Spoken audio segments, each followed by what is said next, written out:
Hello, fellow homebrewers. JP here, and I want to introduce to you the brand new Brew-Built X1 Conical Series available at More Beer. More Beer sells the highest standard in homebrewing equipment, and the Brew-Built Conicals are just that. They're made from mirror-polished 304 stainless steel, and they come with loads of features that you and I have been looking for. They have a full 2-inch bottom dump valve, which will eliminate your clogging issues, while the sturdy base includes 4 reinforced legs, just like those big Pro tanks do. More Beer also carries the Brew-Built line of options and add-ons like casters, pressure kits, and even external glycol chillers. So you can find out more about the new Brew-Built X1 Conical Unitanks by going over to morebeer.com for detailed videos on the entire line of Brew-Built Conicals. You can trust Brew-Built with your next fermentation, and you can trust More Beer to find the right conical for you. Brew-Built at morebeer.com.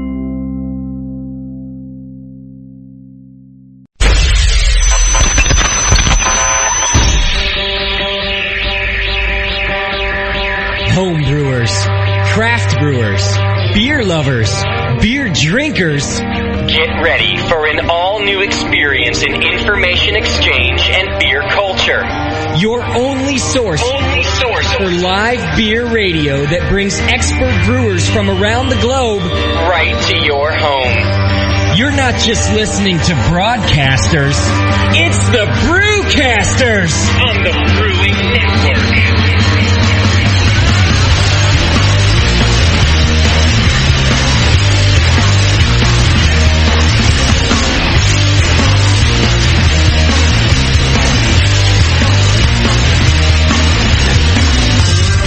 Good afternoon. Welcome back to the Brewing Network session, the Sunday show, the official Brewing Network hoopla that we do every week for you, except for on the weeks that we don't do it, which was like last week. So sorry about that, but we're back in action. I like the way you describe things. It's good, right? Yes, it's Where good. I just am like extremely redundant and say a bunch of things that don't need to be said. Yeah. Except for the times when we're not here, we're here. But when we're not here, we're here also. That's broadcasting 101 for you, JP. When you have nothing else to say, just repeat things in different sentences. So you're saying I should repeat things? Yeah, in different sentences. In a way that I haven't done before. Exactly. Oh, man, I'm a brilliant guy. Doc knows the tricks. Oh, yeah. Welcome, Doc. How are you? Pretty good. Feels like forever since we've been here. Yeah, every time I take a week off, it feels like it's been a month. Yeah. It was a good month, though. Like, it felt good to not be here last week, I gotta admit. And I was in Las Vegas, so that's part of the reason. I actually forgot we didn't have a show last week. I was getting geared up to go. No, I was getting geared up to go. I go, yeah. You didn't email me with topics or anything. I'm like, Yeah. I go, light went off and said, oh, okay. See, Doc and I plan sometimes, though, and I always tell him, Doc, I won't tell your wife if we don't have a show on Sunday. Yeah, that went through my mind, too. If you want to, head down to the Gold Club and just say you're going to the Sunday show and no skin off my balls. Right, yeah. Do a little evaluation.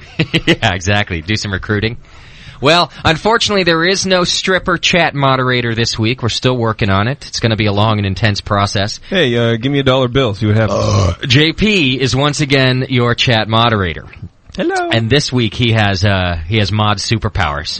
The Velvet Hammer. Yeah, I gave him the Silk Glove Velvet Hammer combination, actually.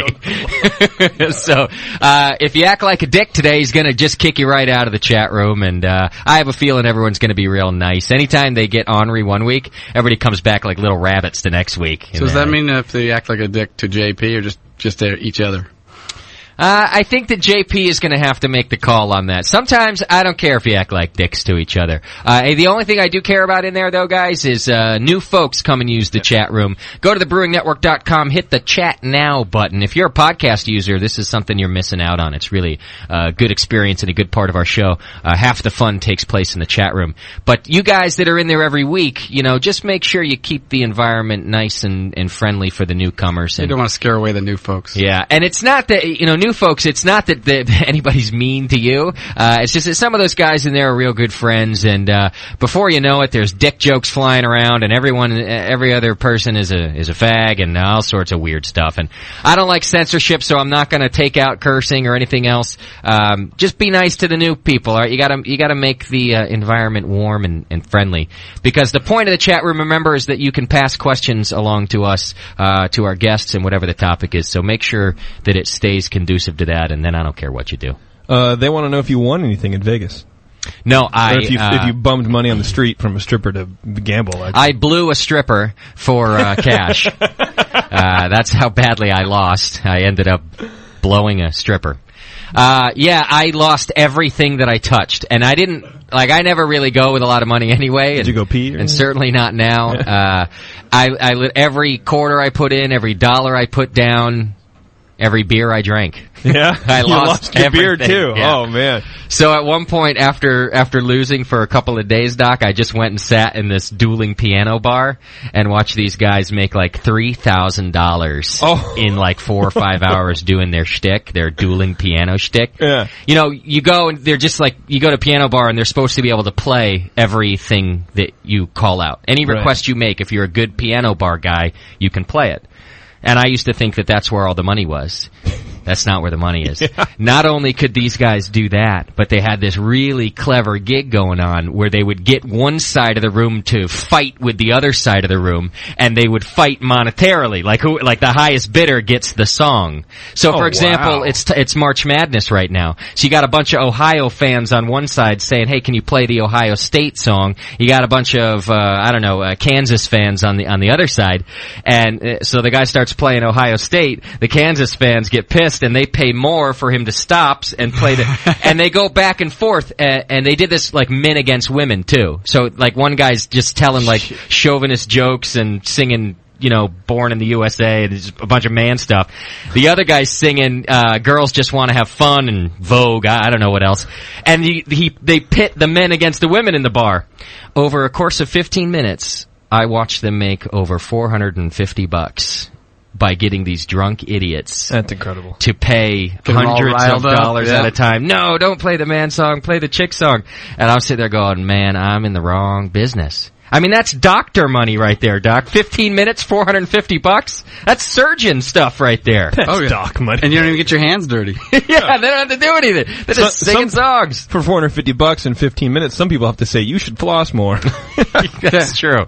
I don't know what that means. Put your pants back on. Because he's a dentist. I see. Yeah, it was a dental joke. I gotcha. Jesus. So anyway, long story long. It was a good time, but I lost all my cash, and I sat there and got drunk in the piano bar instead. And, I was all right with that. It was fine. It was a good time. Today's show, everybody, is a good show, one that people have been asking for a while. And we've done it in a couple forms before, but we're really focusing this time. It's a 2-part series on brewing for competitions.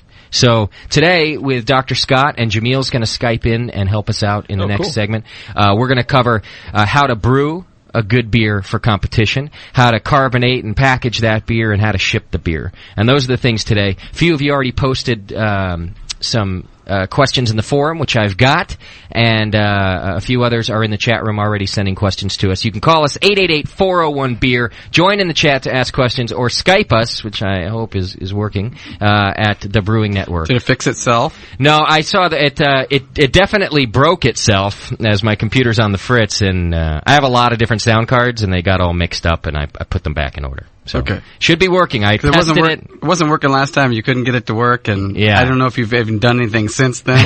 No, I did. In fact, I was really pissed off at it. So the next day, I beat it with a hammer and started working. So cool.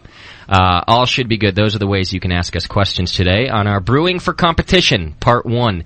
And then, not next week, but the week after, we'll be doing Brewing for Competition, Part 2. Okay. And for that, actually, we're going to encourage you to send us some beer, because we're going to do some beer judging. We're going to have a couple of different BJCP certified judges in here. We're going to have Jamil and hopefully Kevin Pratt also. That'd be good. We're going to come in here and we're going to do some judging right here in the studio and talk about some of the flaws and different things that the judges will find in your beer, so that you know how you can start to predict a little bit how you're going to do in competition and what you need to improve and all of that. This week, we've got a BJCP judge for you to help us evaluate a couple of things. Randy Griggs is with us today, and he works over at More Beer. He's a BJCP recognized judge, and he's going to help us out a little bit later. We're going to evaluate JP's beer, Doc. Yeah. I have... let's get brutal. Yeah. I have 4 beers and a mead. And a mead. Yeah. Really? And a mead. We've already had some... Depends on how you want to go. Okay. Well, maybe we'll do them all. Can you judge mead also? Yeah? Randy says, hell yeah, I can judge mead. Yeah. Okay. So we'll do that then just a little bit later in the show. We might do that in the second segment. Or we might not, because I tend to forget about that shit until real late. So that's what we're going to do today, and like I said, in 2 weeks we're going to do the part 2. Next week's show is going to be fun, Doc. We've got Craft Brew royalty in the studio with us next week. As far as I know. I didn't know you remember his name? I do remember his name, and as far as I know, I don't think he's been on any other show. I think it's going to be an exclusive. I could be wrong about that, but he is a pioneer. He is like one of the pioneers of the craft beer movement. We've got Pete Schlossberg of Pete Wicked Ale coming in. Yeah, he's no longer with Pete's Wicked, but what we're going to get out of him is really starting the craft beer movement back then, opening up a craft brewery and making some funky brews when nobody else was doing it. I remember when Pete's Wicked Ale hit. I mean, it just took everything by storm. Yeah. Everybody was drinking it. It was the thing. And he had all the different kinds and people just, especially college kids, Oh, that's right when I was in college. Yeah. It just hit hard. People just went nuts for it. And he did real well with Pete's Wicked and sold it off and did real well. Got out at the right time. Yeah.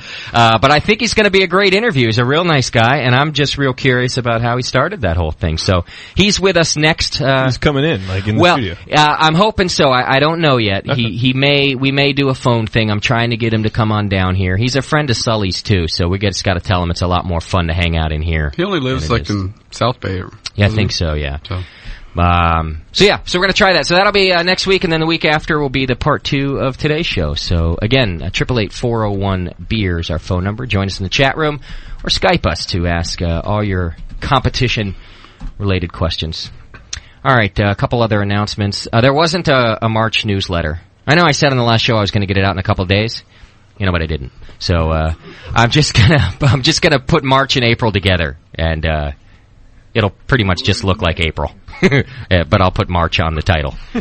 So that's what's going to happen. Hopefully another week or two I'll have that out to you. So if you signed up and you haven't gotten it, it's not your fault, it's mine. No, correct that. It's their fault. Yeah. It's always somebody else's fault. Right. Another announcement. I'm going to announce my announcement, because I'm not doing the official announcement yet. I'm doing it again, JP. Yeah, this is very good. I've got some official anniversary show information to give out on today's show, Doc. Ooh. Cool. Yeah, so I'll be giving that out a little bit later in the show. Of course, he's not giving it out yet. Nope, you got to stay tuned. He keeps it's called saying a tease or yeah, lead, right? That's my teaser. Yeah, there you go. Yeah. You're a good radio guy. Thanks. You're welcome. If I was in television, every segment I did would have a to be continued at the end of it.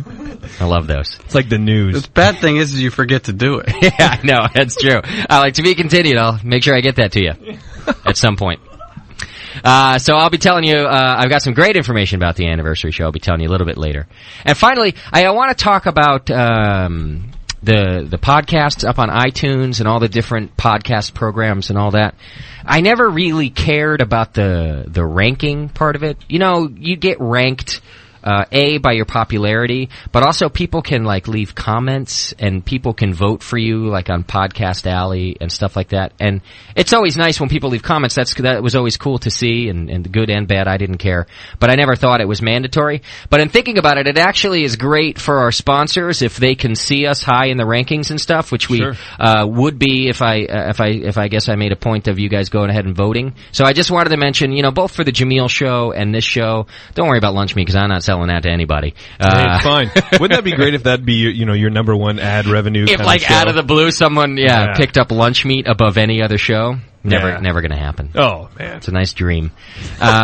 Please go ahead and vote and leave comments on any of the things because it really does help. I guess Jameel and I were talking about it, and when we can show to our sponsors that people are really responding and are excited about these things, then it'll help out. So if you guys can do that, please do. It'd be helpful. Get us on the charts. Yeah. I mean, we're on the charts anyway. I think we were number 2 on some really great chart this week. Yeah, somebody sent me a picture of it. Because I never go looking at that stuff, but someone sent me a picture of it. I said, "Oh, that's great. We're second. 2 of 2. Yeah. We're numbered. We're the last place. We have a number." Yeah, that's what my dad used to say. What, that you have a number? No, that last place. That second is just the first loser. Yeah, bro. I love you, Dad. There you go, son. All right, loser. You've got mail. Kick ass. Let's do some feedback, folks. A lot of email I'm not going to read this week. Much a pissed off email about us taking the last Sunday off. Really? We get that. What else are they going to do with no pants on? Exactly. Yeah. All right. Got their pants off and nothing to do. We got a few things here, though, today. This is from Eric. He says, I brewed a kick-ass Belgian ale, and I wanted to enter it in competition in April, so I need to get my beer there with as little oxidation/contamination as possible, but I have no experience with competition. I'm considering a counter-pressure bottle filler, but I'm not sure if it's absolutely necessary. I'm psyched that you're doing a competition series and can't wait for the show. And that's from Eric. Eric, we will be covering counter-pressure fillers later in the show, won't we, Doc? Yes, we will. And we'll talk all about that. And there's a couple different kinds of them, and some believe in them, and some don't, and we'll be talking about all that. So vigorously we will. So hang in there. Here's another one. Hey, Justin, I noticed on the forum that you're doing a 2-part series on competition brewing. Recently, our club has decided that we've grown to the point that we want to host our own competition. And we're in the beginning stages of organizing that right now. There are several clubs nearby that are willing to provide support for us, but I was wondering if you'd ever given any thought to doing a show about organizing a competition. There's so many things that go into it, and many people don't think about until it's too late. So maybe you could have a competition organizer as a guest and milk him for all he's worth. Thanks for all your radio shows done for my brewing and many others, and that's from Mike. It's a good idea, hey, Doc? Yes. I think we will do a competition organizing show. We have several people available to us who have done some pretty big competitions. JP helps organize and run the B3 Forum competition every year. Probably not this year. I'm actually giving that all to Kevin Pratt. You are? Yeah. Okay, he's another guy. Times, I think we'll try to get Kevin, we'll get Jameel, but you've done it a couple times. Yeah. Doc, you've done some organizing. So, who knows? Maybe we could make this a 3-part competition series, I guess, and we'll make part 3 how to organize a comp. Yeah, that'd work. We can do that. Yeah. So, great email, great feedback, and good idea. We'll do that. All right, here's a good one, Doc. Justin, you worthless, douchebag, asshat, ramen noodle-eating, moneyless, Daniela-less, no-talent hack. I mean that in the nicest way, or whatever. I'm drunk, he says. You made my week an even shittier time by not having a show last Sunday. As bad as it is, your worthless show helps keep me from hanging myself in the warehouse every week. While I occasionally catch a few minutes live, I usually download the archive on Monday evening and listen to it at work on Tuesday. This week, I had no fucking new show. To make matters worse, my supervisor moved me to a different position Monday, and I had to learn a new job.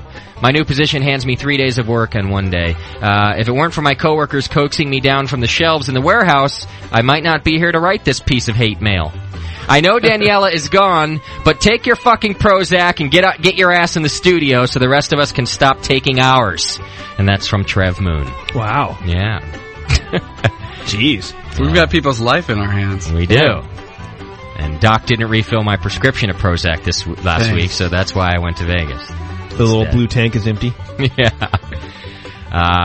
There was actually no particular reason other than I had to go visit some family that we didn't do the show last week. And I'll tell you what, that's going to happen from time to time. And I know nobody likes it, but shit happens. Thank you, Doc. All right, last one. Hey, Doc and Justin, I'm already a member of a good homebrew club, but I got so many good ideas from your show. Last week, I guess he's talking about our club show. 2 weeks ago. He says, I have now volunteered to do our first style talk, which is going to be wheat beers, and I also sent a list of new tech talk ideas off to our website forum. We kind of stopped tech talks and we ran out of topics about 6 months ago, and this will reinvigorate us, I hope. And his club is the Liquid Poets in Fort Collins, Colorado. You can go to liquidpoets.com. That's from Matt in Colorado. That's cool to hear. Yeah. Helped a brother out with his club. Yeah, we got a lot of feedback for the club show. Yeah. That's good. People wanted us to do that for a long time because there's a lot of homebrew clubs out there, and people start the club, and then not everyone knows what to do then. Well, it seemed to kick off a lot of people that want to start a club, too. Yeah. Who cares if you have 2 members? That's right. First and second. Still a club. Lunch meat is 2 members. That's right. 1.5, really. That's right. Who's the half? You are, JP. What do you think, man? I don't know. And that is our feedback. You want some more banjo music, Doc? Of course. There you go. Are you going to learn how to play this song? I'm talking to you. Yeah, I know. I'm listening to it. Oh, okay. Yeah, shut up, JP. Damn it. All right. I got a special surprise for everybody this week.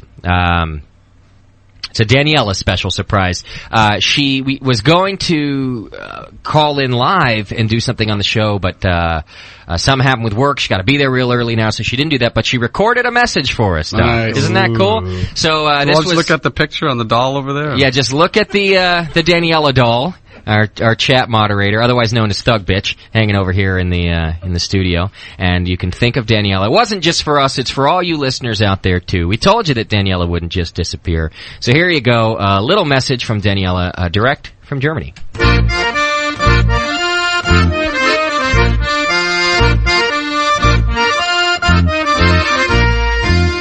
Dear BN Army, this is Daniela from Munich, Germany. I know I was supposed to get you guys another Daniela's Rollweiger Roti this week, but what can I say? Between strong beer festivals, dark lagers, pilsners, schnapps, Schweinsbraten and sausage, I kind of forgot the time and I did not prepare a segment. I'm just a naughty girl, what can I say? Anyways, I'm just calling in to send you guys my love, and I hope you're going to have a great, great show. Dr. Scott, try not to suck too much. JP, try to be a man, and Justin, well, just be yourself, I guess.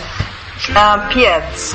All the threads in the forum about strippers and Justin, lap dance and Justin, dirty, filthy girls and Justin, they must stop, or I will get the German hammer out. I love you all. Yours, Brewcaster. Jetzt bin ich der Schützenkönig und du bleibst bei mir. Jetzt bin ich der Schützenkönig und du bleibst bei mir. Well, there you go. What was that last part? She'll have to get the German handle She's going to get out the German hammer. Oh, hammer. Yeah, hammer down. She's not too happy about all the stripper comments, I guess, Doc. What are we going to do? Make more strippers. Yeah, right? We should have a nickname for strippers. We better not tell her about the strippers that are coming to this show later. Like apples or something. I don't know. I thought that was one of the We need to make up a code. Yeah. Ah, that's a good idea, JP. See? The BN Army's going to have to come up with code for strippers so that you guys can still type messages in the forum without D dropping the German hammer on you. Yeah. Whatever that is. Does she still have moderator rights? She does, yeah. If she signs up as her name, she can get in there and put the hammer down. Yeah. So we're going to have to come up with code for strippers. Chat room, get to work on that. We need stripper code. Yeah, it can't be on the air either, huh? Because she'll hear it. Yeah, it can't be. By the way, are we having strippers at the anniversary show? We'll have to leave that to the announcement portion of the program, and it might depend on whether or not Daniela's flying home from Germany for that show. One or the other, then? The party will be in the champagne room of the Gold Club. Yeah, exactly. Oh, that would be great. I mean, that would suck. Really bad, yes. Yeah, hate that. And that'd be awful. It'd be really bad if we had to do that. Exactly. Phone calls coming through already. 888-401-BEER is the number. And feel free to call us with any questions. You can also, of course, join us in the chat room. JP's helping you out in there today. And you can Skype us at Brewing Network. I think we'll take a quick break, actually. And when we come back, maybe we should start evaluating JP's beer already. What do you think? We can maybe start with a good judging and evaluation before our palates get all jacked up, and then move into our discussion about brewing for competitions. Brian, H2 from the forum, he's out here. And the good thing about Brian coming and hanging out here is the amount of Russian River beer he always likes to brings the stuff. Bring by. I mean, it's all right to hang out with him, but it's great that he brings beer. Oh, I'm double-fisted here, a supplication and a damnation. Yeah, so we're going to be drinking that stuff all night long, and we'll talk to you about what we're drinking, too, but I figure before we ruin ourselves with that, we ought to do our judging. So, should I take this call now, or yeah, go ahead. Is it on topic? Or should I? Probably not. No, not really. Not in the first section. It's never on topic. All right, let's do it. Hey, Zymergist, what's happening, man? You're on the air. Oh, talking to me now, huh? Yes, we are. What's going on? I'm just kind of hanging out and recovering from being sick with the frickin' flu. Oh, that sucks, man. What can we do for you? Oh, tell me about it. I didn't drink any beer for like a week or two. Oh, that's the worst. Yeah, tell me about it. I couldn't drink, I couldn't eat, I couldn't do shit. Well, I did do shit, but I bet you that did. was the other end. All right, so what's happening? What can we do for you? Well, that's what I'm going to do for you. I'm feeling so sorry for you. I mean, you've lost your woman, you lost your wife, you lost your job. I mean, you don't have anything going. You'll be sleeping in the streets and the gutters. You might even be end up, sleeping in the doghouse over at Jamil's. I'm like a walking country song. Huh? I'm like a walking country song. Your horse done died, and now you're sad. I know. That's right. All right, so how are you going to improve my life then?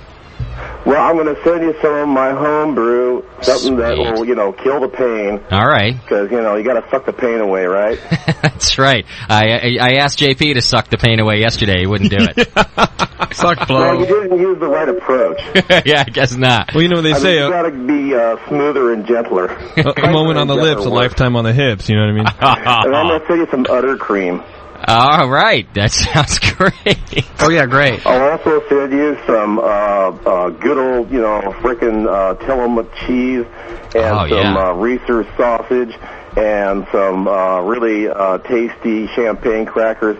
So you can eat on the high side now. Instead of all the mac and cheese, you got to bust out of the vending machines. Dude, you're a hell of a guy, man. That's one heck of a care package I'm getting. Oh, I'm not finished yet. I'm going to put a couple more surprises in there for you. Really? How about a blow-up doll with a hole in the mouth? Well, I was thinking about that because you got to have one, actually for the replacement for Danielle. I mean, she wouldn't be a real replacement, but I mean, you could look at her more as being a successor. Yeah, so I'll just close my eyes and think of JP. Feel the vinyl. Touch the vinyl. Yeah, touch the velvet.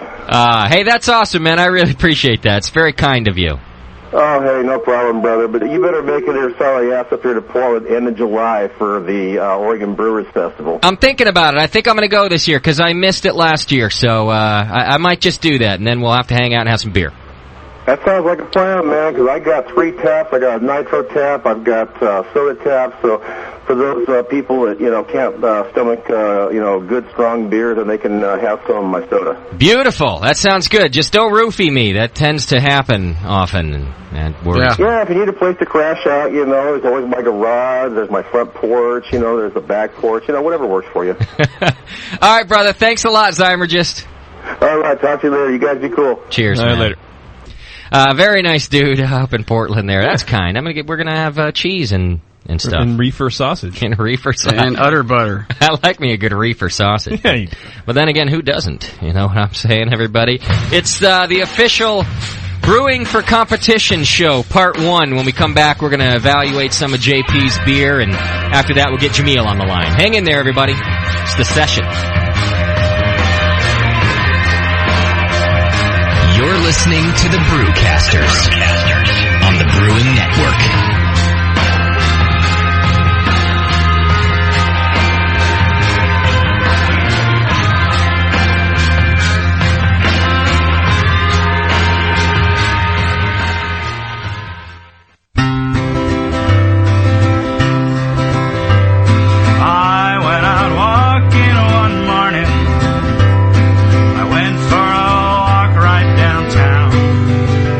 I came to the local brew center. I thought I'd have a nice look around. I met a sweet lady named Deborah. I asked her, what's all of this here? She said, why, yeast and barley and hops, son. You mix it all up to make beer. Holy moly.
you can pour it out of your own kegerator. I mean, your friends will look at you with awe. And it's just hot. It is? It's so super hot. The home of live beer radio. TheBrewingNetwork.com. Because like beer, radio shouldn't suck. You're listening to The Session.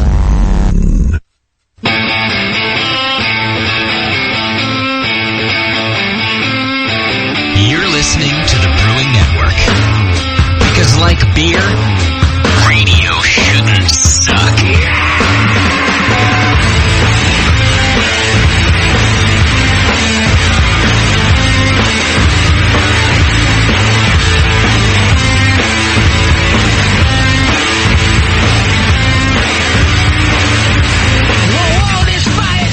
I almost forgot we were doing a show already. I was out there wandering around, and we're back. And it's the Brewing for Competition Part 1. I just was coordinating with Jameel, because he's going to get on the line with us in just a few minutes and help us figure out how to brew a good competition beer is where we're going to start.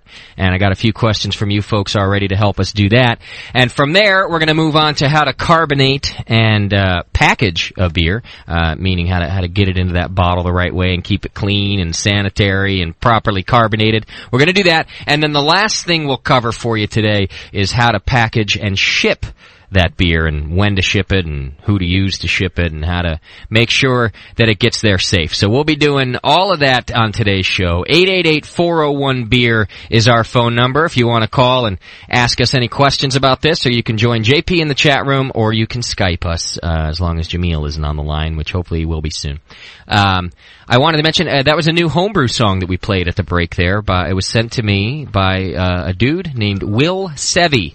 And I thought it was all right. Pretty nice Homebrew song. You can go to myspace.com/Will Sevy to check it out yourself if you want to. And thank him for sending the song over to us. We got to play it. I got a couple other new songs we're going to play later in the show, too, that Push sent me. So good Homebrew music today, as well as, hopefully, good homebrew information. Yeah, well.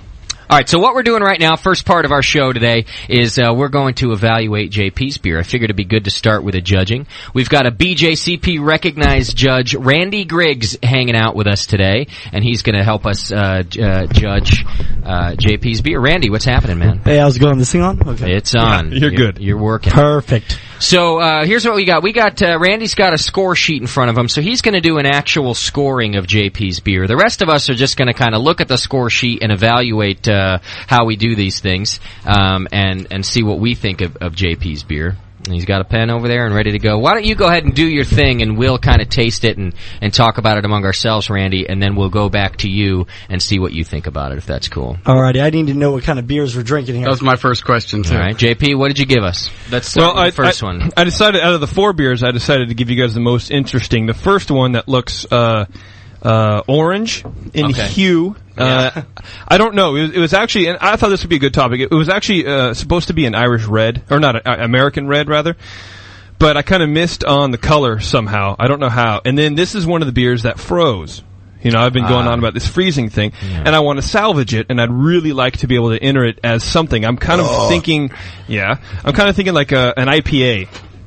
Okay. That's just from the smell of it, that's what I'm thinking. But I don't know how it would do. Okay. So, that's me, I want to salvage it, so we'll see what happens. And by the way, this portion of the show that we're doing here is really going to be the focus of the second part of our competition show. One thing that people have a hard time doing is figuring out what category to put their beer in. So next week, send us your beer, send me an email if you want to send us a little homebrew. I'll give you the address here. And in 2 weeks, when we do the part 2 of this, we'll evaluate your beer on the air and help you figure out what category to put that in. Because sometimes you can put it in a couple of different categories, right, Doc? Yeah, sure. I've seen people, John Plissé, for example, some of his beers go into 3-4 categories. The other 2 beers are like that I have. Okay. But I thought these would be much more interesting to taste. But those other ones, I see what you're saying. They don't really fall into one defined style. Yeah, they ride the fence on either one. Right. Yeah. All right, well, why don't we do this? Let's judge this as an IPA, and then after we kind of evaluate it and judge it, we will also tell you if it could fit into any other categories, What's too. the other one? JP? The other one is an oatmeal stout. This one again froze, and I'm hoping to salvage it. This was an oatmeal stout that I had with the French oak chip soaked in wild turkey for 2 weeks.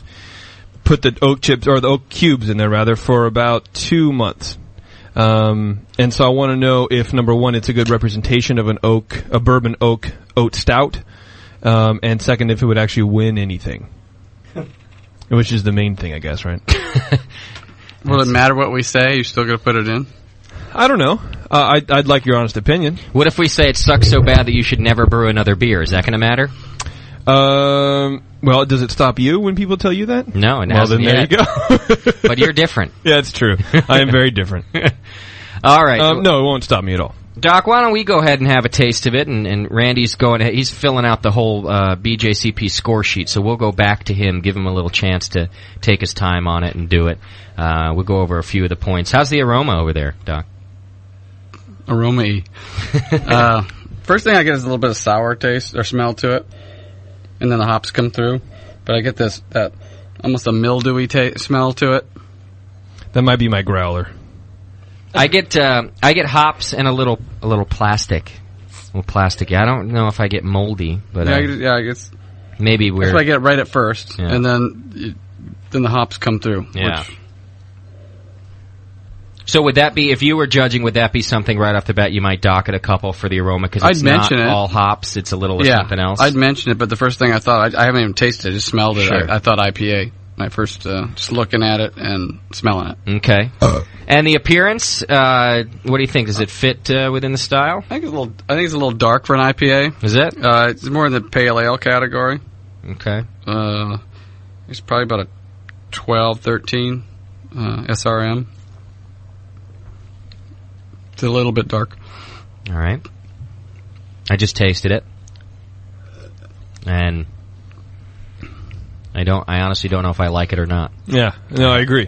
It's a weird. I don't think there's anything wrong with it. Mm-mm.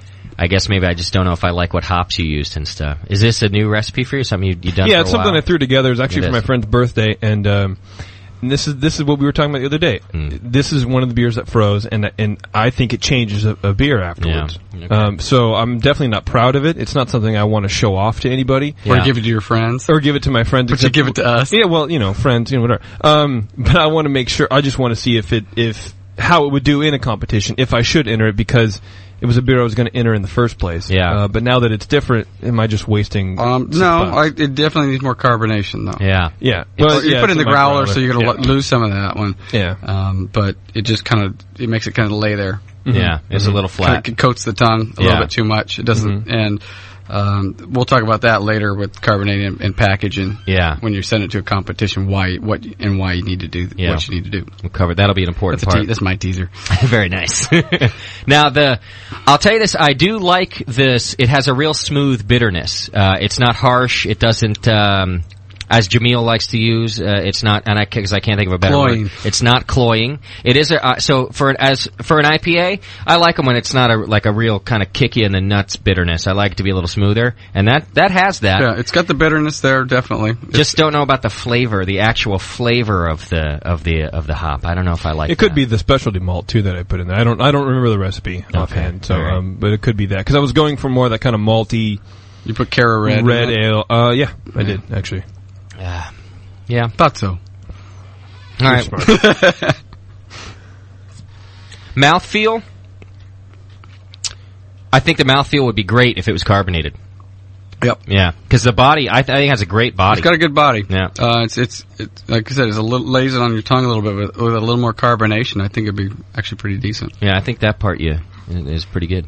I like that. Okay. Overall impression, Doc. What do you think? That's the bottom of the sheet there.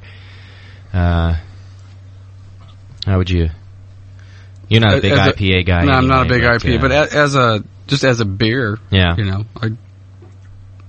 I don't say there's not a lot of flaws in this one. Yeah. It's clean beer. We're trying to nail it down to an IPA. We don't necessarily have to do that. Carbonation level was up. It's not nice. That would be great. The bitterness is clean. Could use a little more hop aroma. I didn't quite get enough of that one, but it's definitely there. Maybe the carbonation would help bring that out. So, I I'd probably give it a 7 out of 10 for that. Okay.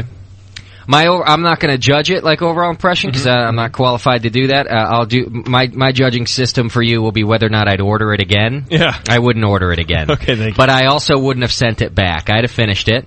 And that's not saying a lot coming from you. No, it's not. Really, that's true. Yeah. I don't send a lot of beer back. And I think that Doc's right. I don't think there's anything wrong with the beer as far as how you brewed it and your process. Mm-hmm. There's just something about that kind of a plastic flavor that's in the hops, or maybe you said it's in the specialty malt. I don't know, that I really don't like that too much. So I agree. I mean, I wouldn't, like I said, I would never brew this for that flavor. Yeah. So, and who knows? It gets a little bit one-dimensional. It just, it's... I agree with that. It's not too complex at all, is it? Yeah, no. Yeah. And you don't suck, but maybe you should kill yourself. Yeah, I'll think about it. Okay. I'll think about it. All right, let's go to Randy Griggs, who's a BJCP recognized judge, and he works over there with JP at More Beer, and he's going to help us out. Did you fill out your score sheet there? I wrote some stuff down here, sure. Okay, cool. Well, let's go through this, because I think what people would like to know is, we talk about the beers, about how we like them and what we know about beer, but I want this to be strictly, you're judging it in a competition. So I'd like to know kind of the amount of points that you'd give, and we'll just go right down the list so that we can kind of figure out how this would have scored if it were in a competition.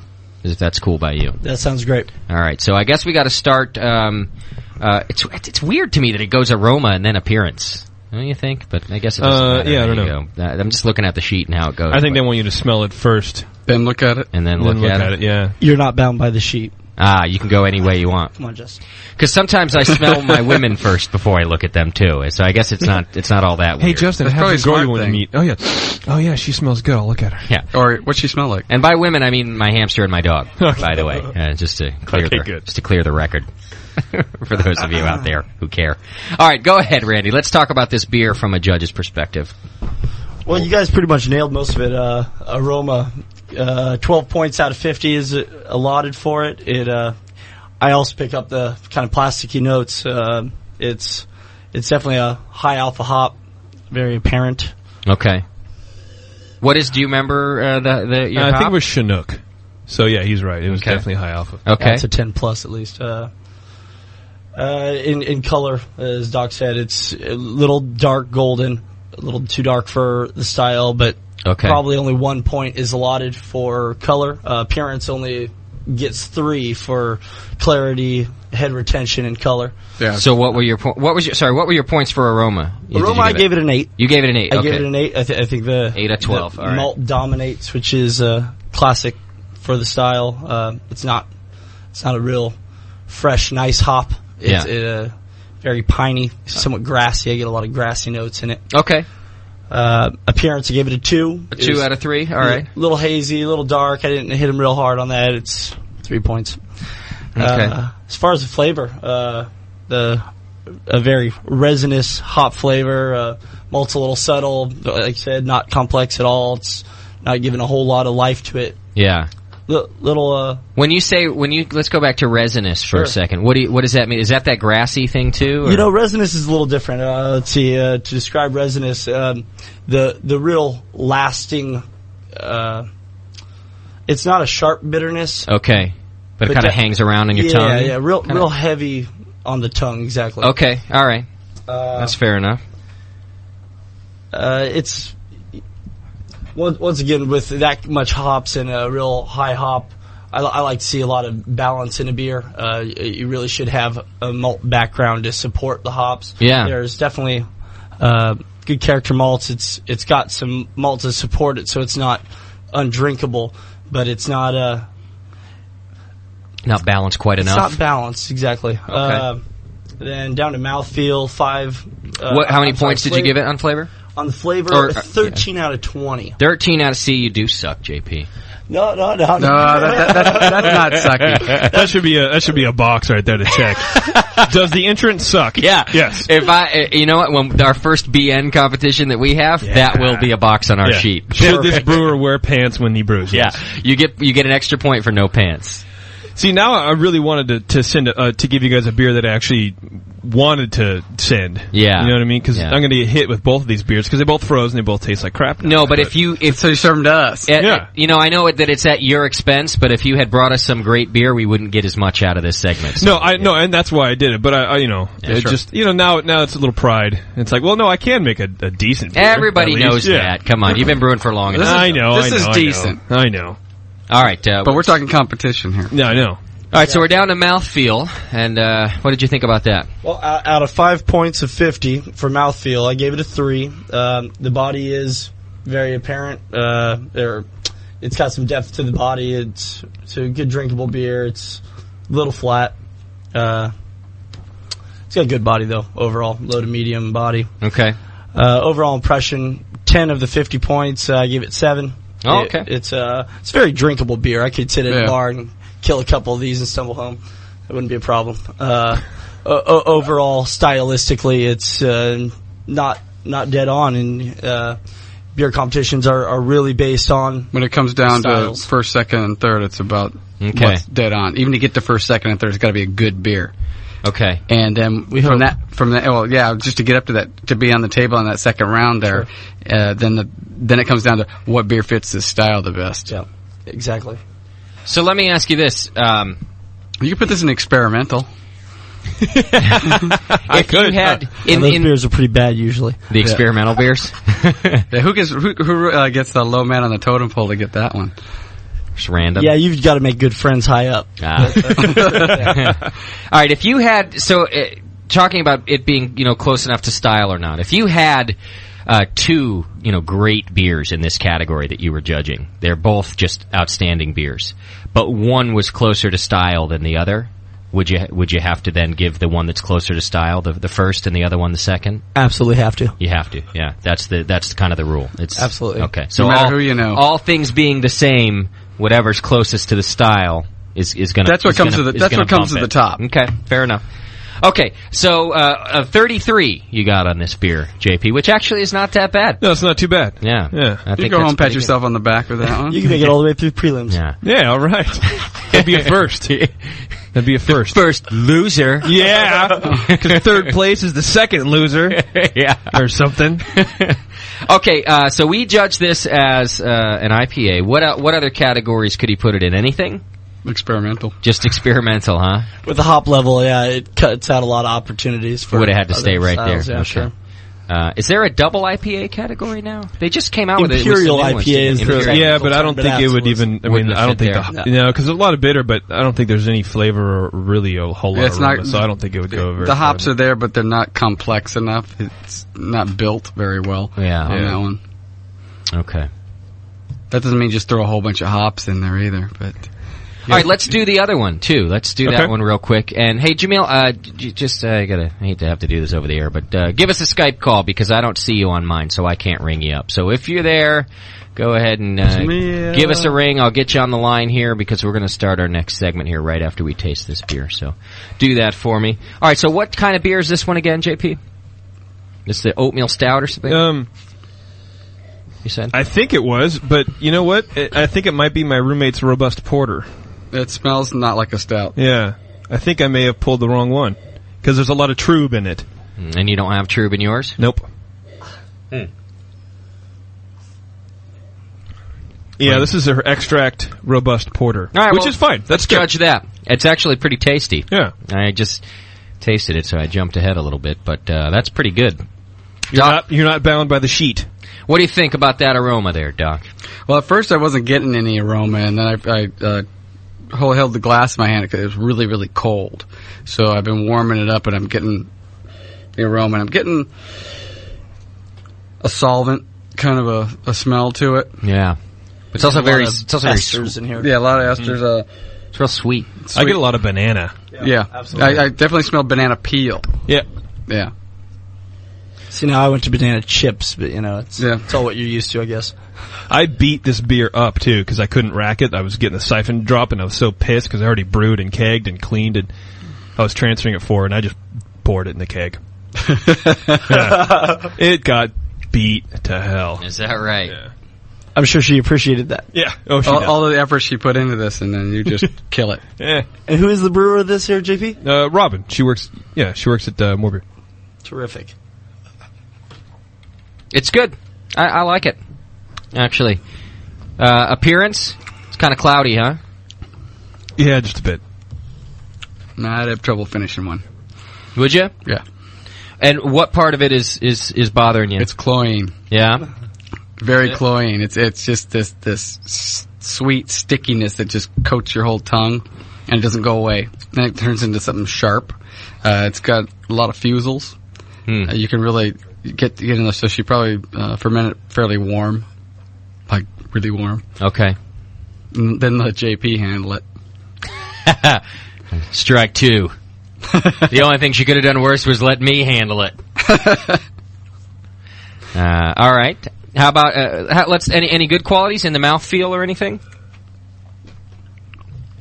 Has it got no redeeming qualities whatsoever, Doc? That's okay. I want to say This is the kind of homebrew that somebody gives me and say, "What do you think?" And then I just got to smile at them. Yeah. This is a good opportunity to make this statement, folks. And if you don't know it already, when you send us your beer, you're going to get a brutally honest opinion, because if we lie to you, it's not going to help any. So it's nothing against you. It's just, I go to these homebrew meetings and I go to these things, and I understand how it's necessary to be nice to people and that some people don't take criticism well, so I've learned that it's okay to smile and tell somebody their beer is okay, even if it's not. That used to really bother me. I never wanted to do that, and now I realize there's a place for that. There's no place for that on this show. We won't be nice to you if it's not a good beer, and it's not about insulting you. It's just about helping out. So Doc finds no redeeming qualities in this beer. It's definitely not infected. Okay. So, that's its redeeming quality. That's a redeeming quality. So at least the process was okay. There you go. Did she do a concentrated boil? No. Okay. Full boil. Did she? Dry malt extract. Okay. Hey, did she try that again, JP. It was a full boil dry malt extract. Okay. Because it just seems like a lot of caramelization in it. Like she overboiled it or burned something. This kind of thing you get with a concentrated boil. No, nothing like that. Nothing like that happened. I mean, it could be the oxidation. It could be the trube that it's on still, I would imagine. I don't know. Could be just a specialty malt. Yeah, it's just very caramely. Yeah, if you're going for porter, the recipe formulation, it's obviously had more... Sir, this is not a porter. No. It's missing a bit of that black astringent, acrid black patent flavor. It's astringent, too. Mm-hmm. It's just still on my tongue. Mm-hmm. You know what? I don't get any of that stuff as bad as you guys are talking about it. I don't think that I think it actually fades away okay. It's not too astringent. I think that I like the malt's a little too sweet, but not so bad that... I guess I get what you guys are talking about, but nowhere near as bad as you're saying it. I would walk away from it. I could finish a glass probably. Other than the half-inch of yeast on the bottom. It's obviously still a very young beer. You're getting a lot of that estery flavors from the residual yeast that's still in it. Doesn't seem like it really went through a proper secondary. But definitely banana peel. Yeah. All right, so judge it for us, because this will be good to see how a beer like this that has a lot of flaws would score. And you can take your time on that. I'm going to get Jamil on the line here. And hey, Jay-Z, do we got you? Yep. Okay, good enough. All right, so we're just judging some of JP's beer right now, but we're going to start in a little while with Jamil about how to brew, how to even start to brew a beer for competition, and we're going to go through that, and obviously Jay-Z has a lot of experience and tips for us there. It's going to be a bit of a summary of a lot of the other tips he's given on our other shows, but I thought it'd be good to have it. How's the book coming along, Jay-Z? It is taking a very long time. Is that right? Yeah, because it's not just slapping down recipes. It's recipes plus, the kind of tips we do on the Monday show. Yeah. We're trying to put a lot of those tips in it as well, and kind of help people understand why the recipe works and how the things to focus on when brewing a certain style. So that's taken quite a while. Gotcha. Hey, Jay-Z, you got another telephone you can use? Sure. He's hiding in the closet now. This one's real quiet, so I don't know if you got one that might be a little louder. I'll put you on hold here, and we'll come back to you. How you doing over there, Randy? Doing some judging? Oh, did I turn you off? No, you're on. Still tasting, huh? Okay. Still tasting.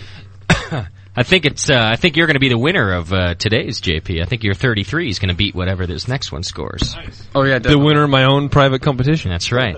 Out of one of you, you're getting first place, which is pretty exciting. The other part of me is the first loser. Let's try again. You there, Jay-Z? No, he's either still switching or I dropped him. That's the way live radio goes, folks. We'll try to get Jay-Z in here so that you can hear him, and we can hear him, and we get some good information as we start our second part of the talk we're going to do here. 888-401-BEER is our number. You can also join JP in the chat room. A few questions are already coming through. Some of you posted in the forum already, so we'll be asking those questions to these guys and making sure that everybody knows how to do a good competition beer, because competition season is upon us, Doc. Yes, it is. Are you putting some stuff in the Nationals? Yeah, I'm putting a few in there. A little bit? How many's a few? 23. No shit. Yeah, I've been brewing a lot. That's a lot of beer, man. That you're putting I got in. a lot of beer. Yeah. I'm running out of room. For your beer. I told you that should never be a problem that you have. I know. I was thinking about I'm going to have to have a place to put it, and it's probably going to be here. Yeah. So that's dangerous. No. Come on. All right. What did you make it for? It's made to be drunk.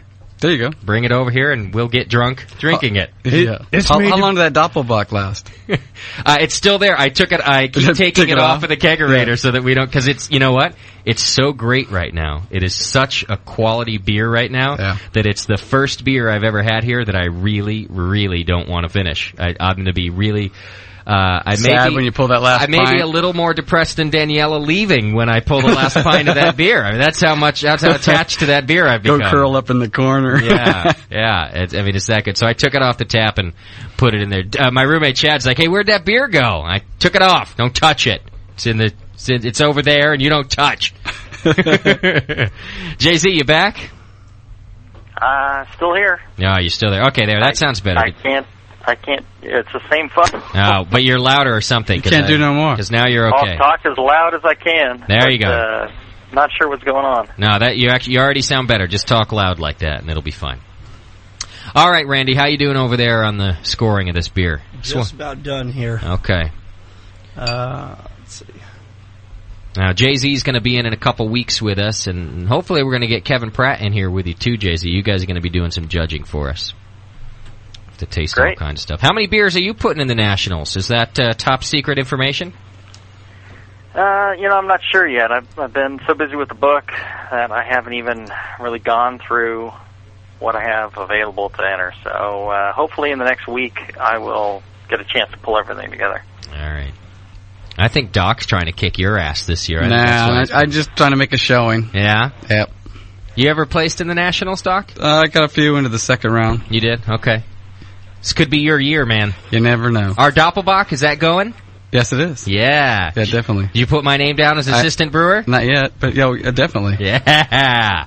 You see that? You're in there stirring that mash, man. I'm hoping. See that? I'm hoping for my first medal. We're gonna cut it in half, and Doc's gonna keep half of it, and I'm gonna keep the other. Well, half. we have an ice box going in too. Oh, very nice. Off of the same beer. Yeah, I iced a whole keg of that. I'm coming Justin, for you. Did you get that? Certificate of participation already? I didn't send you one? I did get my certificate of participation from the only comp I've ever entered. Yes, Jay-Z. Do you have any more salt to pour in that wound? Gold star, gold star, gold star. I was just saying, perhaps, you could cherish that. I don't cherish it. I use it as it's my placemat for when I eat. And so your tears don't stain the table? That's right. I ran out of toilet paper. My food spittle droppings fall on that thing. That's how I feel about that. At least you kept it around. All right, Randy, how you doing over there? All right, we got this one judged. Let's do it. All right, on aroma, once again, 12 out of 50. I gave it a 5. Okay. Once again, those estery banana aromas really completely dominate the nose of this beer. Where it really should be more roasty and more malt should be straight up front forward. Okay. JP did say robust porter. I think that in this one's case, brown porter would be the one to enter it into, so I kind of went by that one. Okay, fair enough. It's not very robust. No. Yeah. The robust definitely should have more black patent apparent, where this one's kind of chocolate malt dominant. Okay. And either real heavy additions of chocolate malt or possibly a high temperature steeping of the chocolate malt. I think I was thinking the same thing, that left the steeping grains in too long, or squeeze the bag to get everything out of it. Right, you get some tannins in you there. don't want to squeeze the bag. Just let it drain and then pull the bag. Oh, really? Now that's good. That's a good tip right there. I used to always squeeze because I thought you wanted to get as much of that out as you could. Yeah, you get all the tannins too. Well, is that right? See, now, I don't understand that, because you're not changing the temperature. When you pull it out, it's not getting any hotter. So Pressure. if you squeeze it... Pressure. Really? Yeah. Just the pressure? Okay, and then That's my what I other did. question is... I squeezed the bag. You did? I did. I Uh-huh. squeezed the sack. I took the sack in both hands. Yeah. And I rinsed Be gentle that with thing. the sack. Yeah, don't ever squeeze the cup sack. You got to cup the Like sack. a tea bag. Yeah. Yeah. Gentle. Jay-Z, do you concur? Never squeeze the sack? Well, there's only rare times you want to be squeezing the sack. Okay. Depends if you're paying it for it or not. If you're into that. Yeah. Okay, fair enough. And now the other question I want to ask about that is, you said that maybe it was left in too long. And what I'm curious about is, do you mean too long by length of time, or that it went over 170? Went over 170. So that's the too long part. You absolutely want to take it out at 170 degrees, because higher than that you're pulling tannins? Yeah. That's the deal? Okay. That's one of the things that pulls tannins. Okay, so Several you things that pull extract... tannins, but that's one. All right, so you extract steeping grain brewers. That's a good piece of it. So it doesn't. So Pull if it. it takes Pull the you, bag. if it takes you an hour and a half to get to 170, that's okay. That's fine. You just don't want to go over 170. Yeah, don't leave it until it starts boiling, then pull the bag out, and then throw your hops in. Cool. It's a All bad right. thing. Okay, go ahead, please. Okay, and appearance, once again, it was real brown, real, almost to a milky point, like you said before. Yeah, I was thinking it looks like a brown porter. Yeah. Not a black porter. So I only gave it 1 point on appearance. Okay. Flavor points out of 20. It got a 9. A lot of the estery and banana flavors really stay with the flavor as well as the aroma.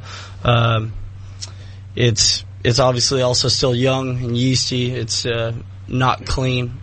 Really mouthfeel. The mouthfeel really blows up, goes right into the mouthfeel, which out of 5 I gave it a 2. It's okay. It's definitely almost chewy, but it doesn't have that clean, sharp porter acridness. So the mouthfeel doesn't just blow up, the mouthfeel blows, JP. There you go. Because you got it too. Stop squeezing the sack, JP. Yeah. Yes. All right, let's go ahead to your overall impression. Overall impression pretty much just sums up everything. 10 out of 50 points. I gave it a 5. It's a good start. It's, you got to start somewhere. Yeah, it's not an 11 beer. No. You know? Yeah. Total points, I gave it a 22. Not bad. I gave it a 21. Did you? Yeah. Right there, you two. Look at you. You guys are on the ball. Randy, you were saying it should be a brown. What's the difference between like a brown and a black? I mean, what color wise or style wise? Style wise. Okay. Style wise, there's no black. It's a brown porter or a robust porter. The robust porter is going to be more roasty. You're going to get more black malt character, burnt flavors, sometimes described as coffee flavors. Definitely more alcohol. Definitely a bigger beer as far as alcoholic percentage goes. You can actually also have it a little sweeter probably as a brown porter than a robust porter. The robust porter really leans on those dark malts to define the flavor. Okay. And you also have to be careful with your hop additions with those higher percentages of darker malts. You can get some perceived bitterness from those darker malts that you have to account for when choosing your... So you can overdo the bitterness. Yeah, absolutely. Okay. That's good. Those are good tips, man. Yeah. That was Mrs. H wanted to know that. Mrs. H, all right. You can join JP in the chat room if you two have questions to do this. All right. Hey, Jay-Z, I think we're going to take a break now that we got you on the line. How about that? All right. way. Well, we went over time a little bit, and we're about to start a whole new can of worms. When we come back, we're going to talk about how to brew, right from the beginning, how to get your beer ready for competition. That's the first part here that we're going to do, and I figure it's going to go on for a little while. So let's take our break now. We'll come back with Jay-Z on the line here. He's going to help us out. Of course, Dr. Scott, he's had his fair share of competitions, and he's going to help us do that too. So hang in there, everybody. You're tuned to the Brewing Network. It's the session, and when we come back, Jamil Zainashev's going to help us learn how to brew a good competition beer. Hang in there.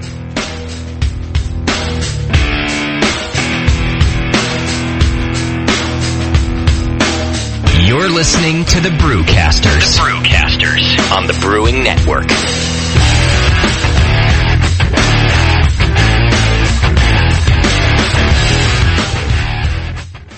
Come gather, good people, and hear this strange tale of a man who was known in each county and vale. In a pub down in London called the White Horse's Tail, sat the one man in England who didn't drink ale. He's known in each tavern, both distant and near. That queer little fellow who doesn't like beer. His father disowned him out of grief and of shame. His wife, she divorced him, and his son changed his name. No country will claim him, and then we can't blame for not drinking beer. Is his one claim to fame. He's known in each tavern, both distant and near. That sober ne'er-do-well who doesn't like beer. One day we conspired to drive him quite mad, so I pissed in his tankard where his water he had. I said it before him, saying, try this, my lad. He took a big sup and said, this one's not bad. He's known in each tavern, both distant and near. That perplexing bastard who doesn't like beer. Through song and through the story, his prominence rose, till the Queen saw the portrait of him in repose. He tried to impress her by wearing new clothes and a picture of drinking while haunting his dance. He's known in each tavern, both distant and near. That strange motherfucker who doesn't like lambics or lagers or bitters or bocks or pilsners or porters or mead sweet and clear, whether stouts or all Weissens or ale brown or pale. That strange motherfucker who doesn't like beer. This is www.thebrewingnetwork.com. Sit down next to it, grab yourself a paper towel, and watch those yeast have sex. You're listening to the Brewing Network.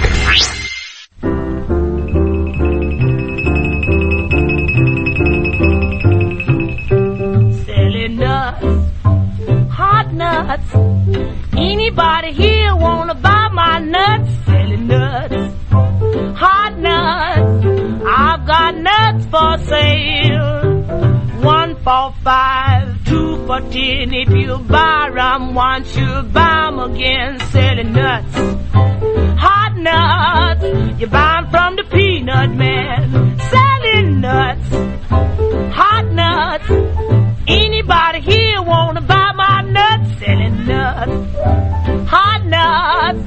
I've got nuts for sale. You tell me your nuts is mighty fine, but I bet your nuts ain't as hard as my selling nuts. Oh, hot nuts. You buy 'em from the peanut man. Selling nuts, hot nuts. Anybody here wanna buy my nuts? Selling nuts, hot nuts. You buy 'em from the peanut man. They say your nuts is mighty small. Better have small nuts than none at all. Selling nuts, hot nuts. You buy 'em from the peanut man.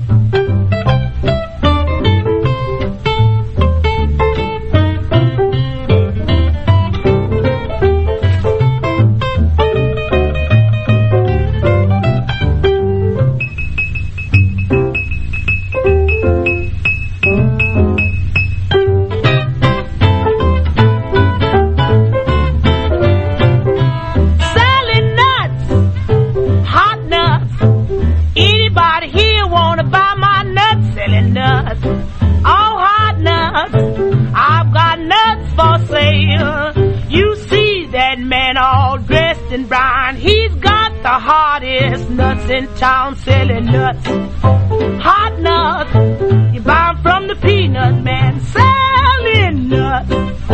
Hot nuts, anybody here wanna buy my nuts, selling nuts. Hot nuts, I've got nuts for sale.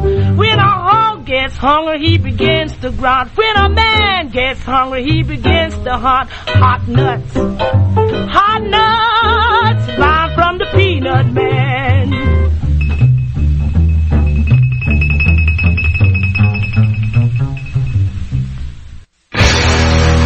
The Brewing Network, saving your life. One beer at a time.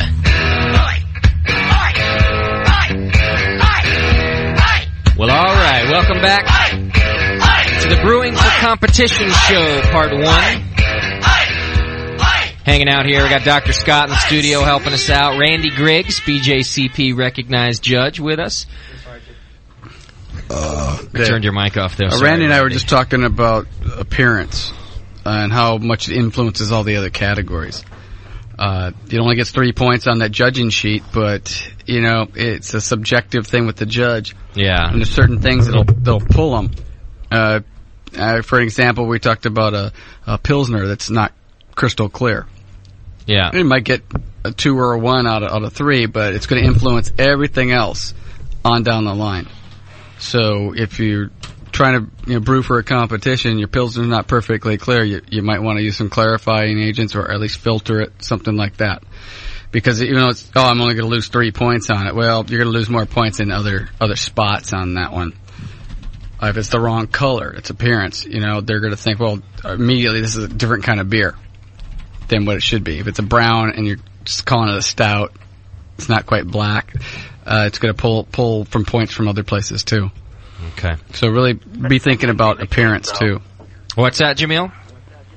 I said that shouldn't really be the case, though. If you're losing 20 points because of clarity, then there's something wrong with the judges. Same thing goes with, a comment was made earlier about, it's the competition to judge the style. It's, that is not necessarily the truth. A beer that is, perfectly in the middle of some style category it should not do better than a beer that's well brewed that might be on the edges of the category. Okay. So, a lot of people like to say, oh, well, that's because they brew these, they judge these things to style, and I'm, a wild and free brewer that, may not be quite the style. Well, the reality is, if you brew a really good beer, yeah, the judges are going to look at the style and they're going to say, well, yeah, I could see how that could be included in the style, and, go that route. Now, if you have two beers that are both, flawlessly brewed, yeah, and one is, within the style guidelines and one is slightly out of the style guidelines, the one that's within the style guidelines would place over that. But that was my question. A well-brewed beer is the most important thing when you're entering a competition. Jamil, I think that's what we said, too. Even make it up to that point, it's got to be a well-brewed beer. Yeah. And also, my specific question was exactly what you said, too, was I said all things being equal, you have two fantastic beers, and you can't judge, based on how good it is the one closer to style going to place above?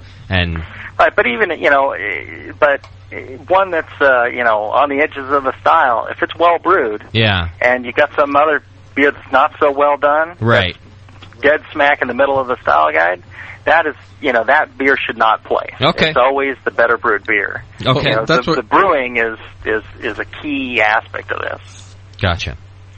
All right, and one of the reasons that the style comes into play is, if you're unable to brew, if you're unable to brew a stout that's dark enough, then obviously you have some brewing flaws, some flaws in your process, or some flaws in your recipe, and you need to correct those in order to place in the category. So that's why style comes into account. It's not all about style; it's about brewing really good beer. Okay. All right, fair enough, and that's a great segue anyway, because that's what we're going to talk about now, is how to start with a really good beer. And JZ, you've given some tips over the course of several shows about how, you have to start with a really good beer and a few different ways to do it. So I kind of want to sum that up and talk about that a little bit. And I want to start with a comment that was sent to me by Mike McDowell. He couldn't make the show tonight, although he wanted to, and I'm going to read you his whole list a little bit later in the show. He sent me a list of things he felt was important with competition. And one of the things he said in that list was, don't change your whole brewing process and what you do with beer just because that beer is going to go into competition. That entering competition isn't the beginning of your process. It's a culmination of everything you've learned about brewing. And I thought that was a great a bit of advice, that you don't go trying all the things that you know you should have brewed every other beer you did. Or change your way of doing things just because this one's going to competition. So I kind of wanted to start with that and talk about how to have a good, well-rounded and well-brewed beer. So maybe you could take it from there. Well, and I think Mike makes a great point that, again, it's about brewing good beer. Don't, start changing things just because you think that's what a competition needs. The people that think competitions don't work are the ones that generally are brewing some pretty crappy beer to start with, and they just are not facing the reality. Okay. So, the thing is, you need to look at those key basics that, Doc and, JP and everybody keeps, talking about is you need, good sanitation. You need, good fermentation. You need, to pitch a clean, healthy yeast. You need to maintain, control over your fermentation temperatures. You can't let it range up to 80 and down to 60 because the yeast is going to kick out a bunch of stuff and then stop. Right. All those things, those are the basics. We're, John Palmer and I are working on this recipe book, and, no matter how good the recipes are in that book, if you don't have these fundamental things down pat, you're not going to make, great beer unless you can do those things. It doesn't matter what the recipe is. It doesn't matter, you can buy the best brewing system from More Beer. Yeah. Not going to help you unless you have those basics down first. I wouldn't go that far. I mean, JP disagrees. Yeah. It'll get you an extra couple of points. Now, everybody who's been in here said that. That's true. You don't know how to use that thing, it ain't going to do you any good. Exactly right. Yeah. So that's what she said. Well, they'll be the first ones to tell you that. Yeah. If you don't know how to use that thing, it won't do me any good. So brewing fundamentals, and even going from a lot of extract brewers feel like they talk to people who brew all grain, and they get the feeling that they're second-class citizens, that they can't brew good beer because they're brewing with extract. That's not true. You can brew excellent beer. You can brew perfect beer with extract. It may limit you in the styles you can do. It may limit you, here or there in various things. But really, extract's not the problem. It tends to be, flaws in the process. Okay. All right. And those, that process, you can go back to a lot of the archives, particularly Jameel Show number 1, Jameel Show number 2, way back there in 2005, and really get some of those fermentation techniques, which are really just about, pay attention to what temperature those yeasts are supposed to be at. Jameel, do the starter. Jameel loves the starter. You can go to MrMalty.com. He's got a whole pitching calculator that'll help you figure out how much yeast you need to pitch. And everybody that we talk to says fermentation. Pretty much. I mean, that's the deal. That's the main thing, but... No, that's the main thing, but it's also only 3 things. It's also in how you handle that. How you handle the beer afterwards, like that. Don't pour it into robust the keg. porter. Yeah, if your siphon breaks, don't pour it into it. Don't dump it into a keg from the carbon mouth and here go glug glug glug and expect to get win anything. Sure. Well, we're going to get to that too, though. You got to hang in. You're jumping the gun there, JP. Sorry. That's going to be story of my life. Man. He does that. That'll be part 2 here. Blows his wad early. He does. I've heard that. Go ahead, Jimmy. I think once you have a good process down, then you need to start looking at recipe issues. So. If you're, and really, a lot of times, you could put together pretty much any collection of grains and hops and yeast, and as long as your process is good, you can make a pretty good beer. And, at that point it becomes, and if you've got some favorite beer of yours, I can't tell you the number of times I've come across people that say, well, I don't brew to style, I brew, whatever beer that I darn well please, and then they'll give me a taste of something, and it's some good example of, X, Y, or Z style. Right. They just don't know that it is. Yeah. And so, the other thing to do is to, if you want to brew to a certain style, go ahead and find some good examples of recipes that have done well before. Fred Bonjour has his award-winning beers site, and that's a good place to go to get started. Find some recipes that'll help you get started, brew those, and then, decide how you might change it. And look at your beers, read through the style guides, and see, where you might enter your beer. That's another important part of it. Yeah, we're going to do that when you come in a couple weeks. Is talk about if it's wildly out of style, then if you enter a perfect German Pilsner as a dry stout, it's probably not going to do very well. You'll still do okay if it's a great beer, but the judges have no choice at that point. I now brew exclusively Jamil recipes. I'm like Jamil's bitch. And, what do you like Jamil's bitch? I've got your pale ale fermenting in my fridge right now, Jay-Z, at 66 degrees, Cal Ale yeast. It's looking good. He's never taken care of a beer so well. No, but I did have a big problem at the end of my brew process. Of course, I'll tell you at the end of the show. I don't want to interrupt this whole thing. Well, and warm that up. Let it. If you're starting out at 66, let it go up to like 68. Oh, let it warm up a little bit. It's been a week at 66. Should I still do that? Yeah, let it warm up a little bit. Okay, I'll do that. And what is that for, Jay-Z? What am I doing there? Well, 66 is a little bit low. Okay. I like to be around 67, 68, but you just want to make sure you get enough attenuation. Okay, I don't want it to go to sleep too soon. Yeah. Okay. Just so it dries out enough. The American Pale Ales, a lot of people brew American Pale Ales, IPAs, Imperial IPAs. People tend to put a lot of specialty malts in there and have attenuate very low, leaving a lot of residual sweetness behind, thinking that it helps balance the hops.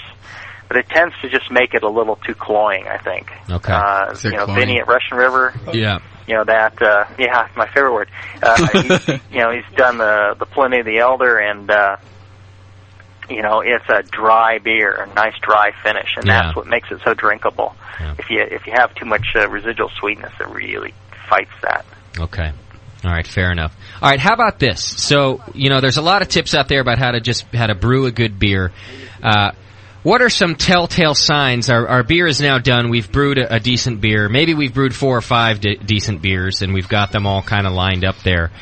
I know there's obvious signs that everybody knows when it's infected, but I'm talking about some more subtle signs that we know maybe this beer isn't going to do too good in competition, or vice versa, some signs that we know, hey, this beer's good. I should enter this. How can people decide what to enter, is I guess what I'm getting at.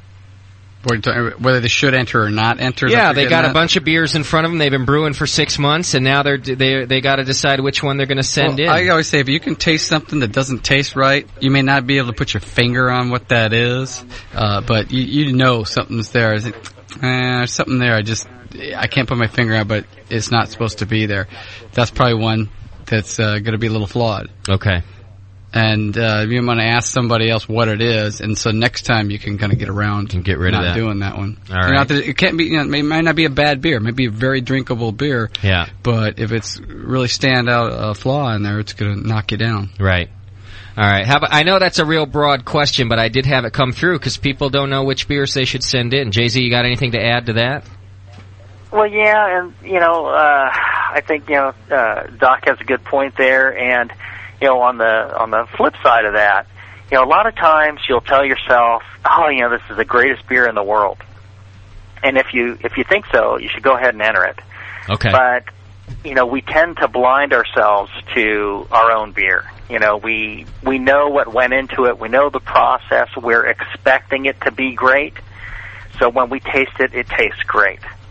And certain beers, something went wrong during the process, and you're like, like you're saying with the pale ale. Yeah. You're thinking something wasn't quite right, So you may, when you taste it, you're gonna search for flavors that prove you right. Ah, okay. And so sometimes, it may not be a problem.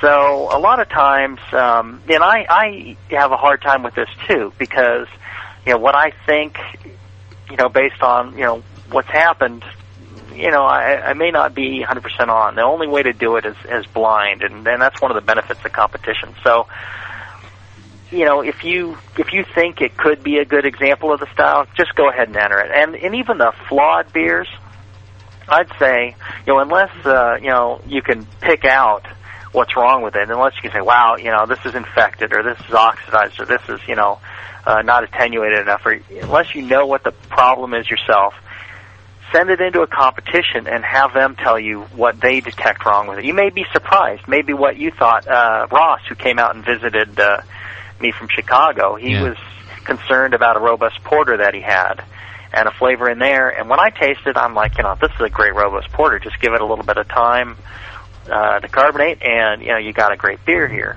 And he was quite relieved, but he was expecting a problem with it, and I think that was part of the issue there. Until he could get someone else to taste it, he wasn't really certain. So send them in, have people tell you what the issue is, and then you can go ahead, and if there really is an issue, you can go ahead and adjust it. Yeah. And that's a great point. Your own expectations, you're your hardest critic. So when I'm trying to I got a thing in my head, I'm going to brew this beer this way, and I expect it to come out, and it didn't.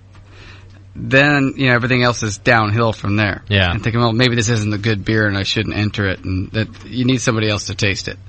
Because I've just come up short of my expectations. Yeah. Sometimes I don't even want anybody else to taste it. Yeah. And we talked about that before. I mean, these shows that we're going to do, this series of shows is to talk about how to brew good competition beers and how to win. But it like Jay-Z says, it shouldn't be understated that it's a great way just to get feedback in general. Well, unless it's really horrible, you should still put it in. Yeah. You gave it your best effort, and they'll give you some good feedback. Good judges will give you good feedback on what to do next time. Right. Okay. All right, well, let's just keep it moving forward then, because next topic that I wanted us to cover is now packaging this beer, meaning, getting it into the bottle for competition. And before we get into carbonation and how to get it to the bottle, let's talk about the bottle, because I think you got to prepare that before you can put your beer into it. So, what kind of bottles are we using? We've mentioned on the show before that you shouldn't take the bottle that you bought a 6-pack of craft brew the other day, and you sort of got the labels off, but you didn't really get the labels off. The first thing in the competition is going to be appearance, and even if it's not on the judge's sheet, you kind of want to stack the deck in your favor, and a nice clean bottle, appearance-wise, is going to help you do that. Jamil, do the judges see the bottles, or do the stewards actually take care of all that?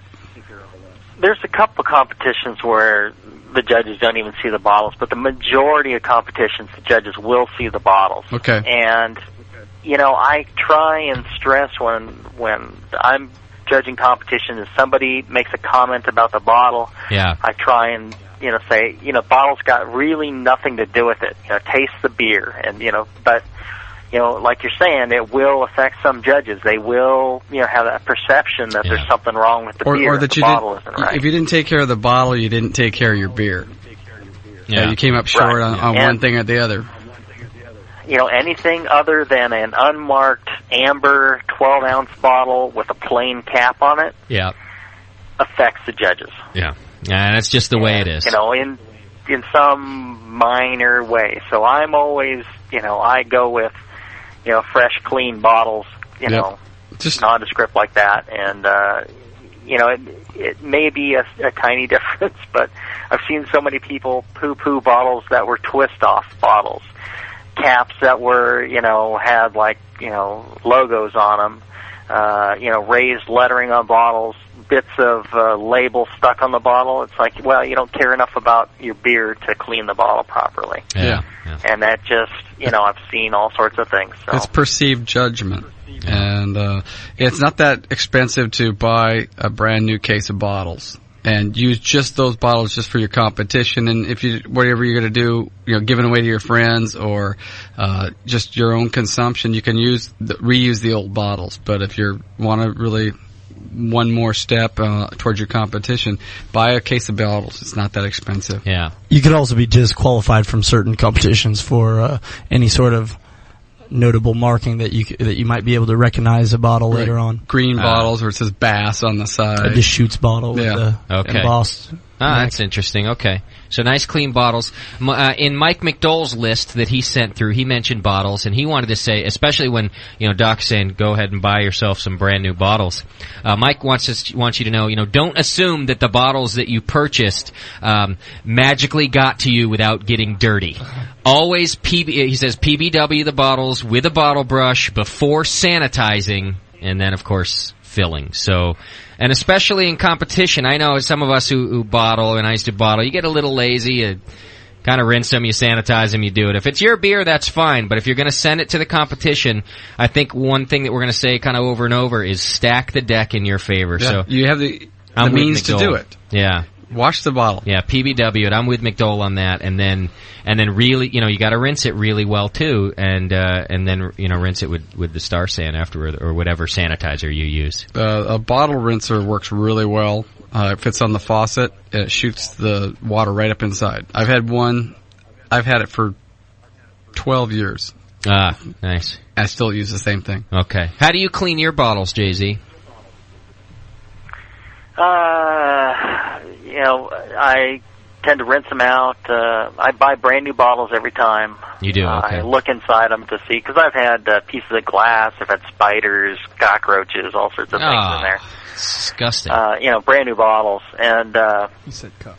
So, good rinse, and then they soak in an iota 4, and that tends to do it. I use the real hot water rinse, outside and inside. And I don't PBW them because they're brand new. But I do rinse them real well with really hot water, and then Star San. Hey, JZ, do you use iota 4 because of the no foam? You don't want the foam in the bottles? Oh, it's cheap. Yeah, and it's easier to use. It's cheap. I mix up like 15 gallons, and I actually submerge I saw a friend of mine one time. He was sanitizing his bottles by submerging them in a large bin, and I was using one of the iota 4 pump spray things to rinse them, and I decided, just dumping them in a big vat of iota 4 is the way to go. So I mixed up about 15 gallons and put like 3 cases of bottles in there at a time. Okay. So it makes it pretty easy. All right. Fair enough. All right, so you got your bottle prepped. It's nice and clean. It has no visual markings. I guess we need to talk about how you're going to get that into the bottle.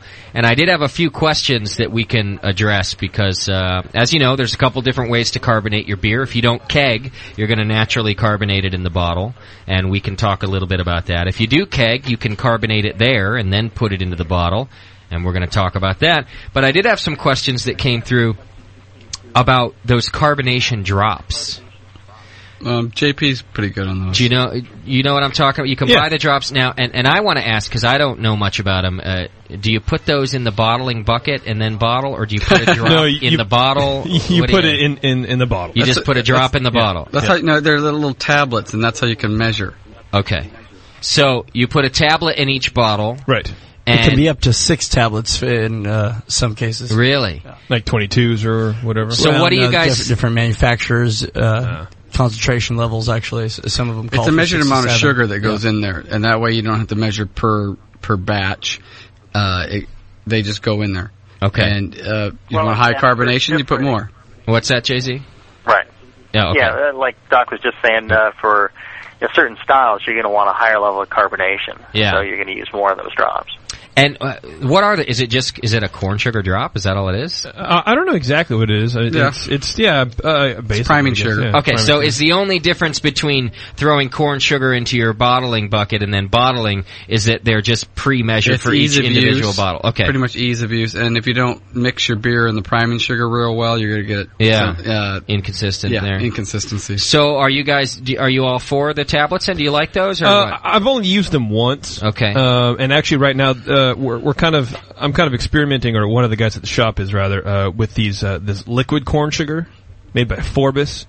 It's 4 ounces, and you supposedly just add it right in. Okay. So right now I have bottles. I have 3 sets of beer, 3 sets of bottles. One with priming sugar, just straight corn sugar that he mixed and added. One with carbonation drops, and then one with it's like 2 mils per bottle of this liquid stuff, just to see how it goes. And I was going to bring that in too, but I thought it might be too much, so maybe we can do it next show. Yeah, bring that to the next one because that's a good experiment. Yeah, I want to see carbonation levels, but also any flavor impact too, because I don't know about the flavor impact. But I used it once and it was cool. You know, it was fine. Jay-Z, any experience with the drops? No, I go for counter pressure filling everything. You do. So you always carbonate in the keg and then counter pressure fill. Yep. Okay. I have used the drops before, but I always felt weird about touching them to put them in there. Yeah, like I'm that's contaminating them. Yeah. So I went to gloves and picking them up with. Yeah. That's how I would go through life if I could, Doc. I know you would. With gloves, picking up things with forceps. And not have to touch things. Yeah. Because I worry about contamination also. I'm going to buy you a hazmat suit for your birthday, I swear to God. I would love it. That would be sleep great. in it. It would be the best. Like everybody has their favorite shirt? Yeah. I'd have my favorite hazmat suit. My favorite jammies. Me and Jay-Z could hang out on Can you get him a hazmat? Yeah, you could, yeah. Can you get him a hazmat suit with bunnies on it?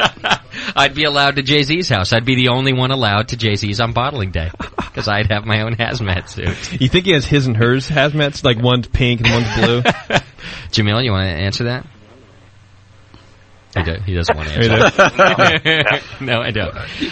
Okay, and lastly, Randy, any experience yourself with the drops? Have you used them? Yeah, sure. Okay. I worked with them a couple times. So some of them are just corn sugar. Some are a combination of corn sugar and DME.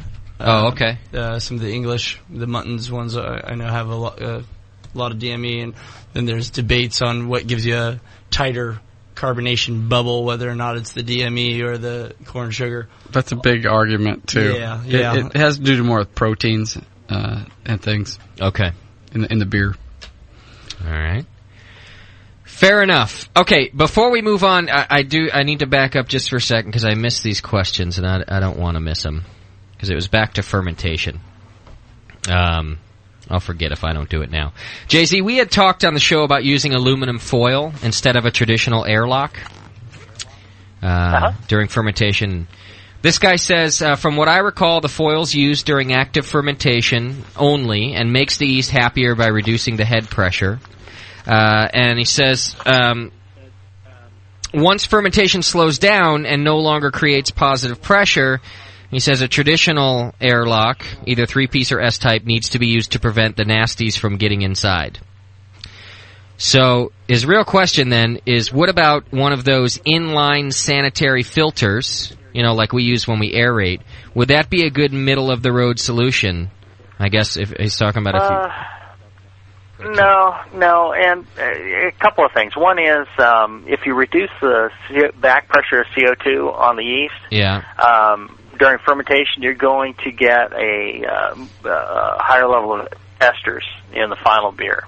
So the partial pressure of CO2 suppresses the yeast activity. Okay. And actually holds down. This is how they do high temperature lager brewing.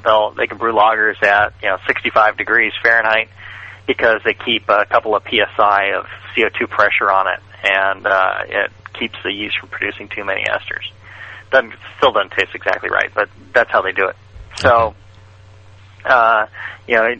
reducing the pressure, and actually the difference between an airlock and a piece of tinfoil, not really a whole lot. Really? Maybe side by side you're going to taste a difference, but it's going to be pretty minor. Okay. So I really wouldn't, do it for that aspect of it. When you put a piece of foil on there, even once the beer is stopped fermenting, no nasties are going to get in there because they're not going to crawl up, unless it's crawling bugs. Right.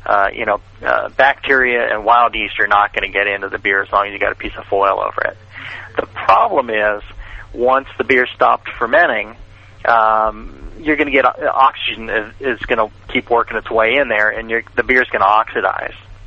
Okay. So this is the reason why a sterile filter wouldn't be a good solution either.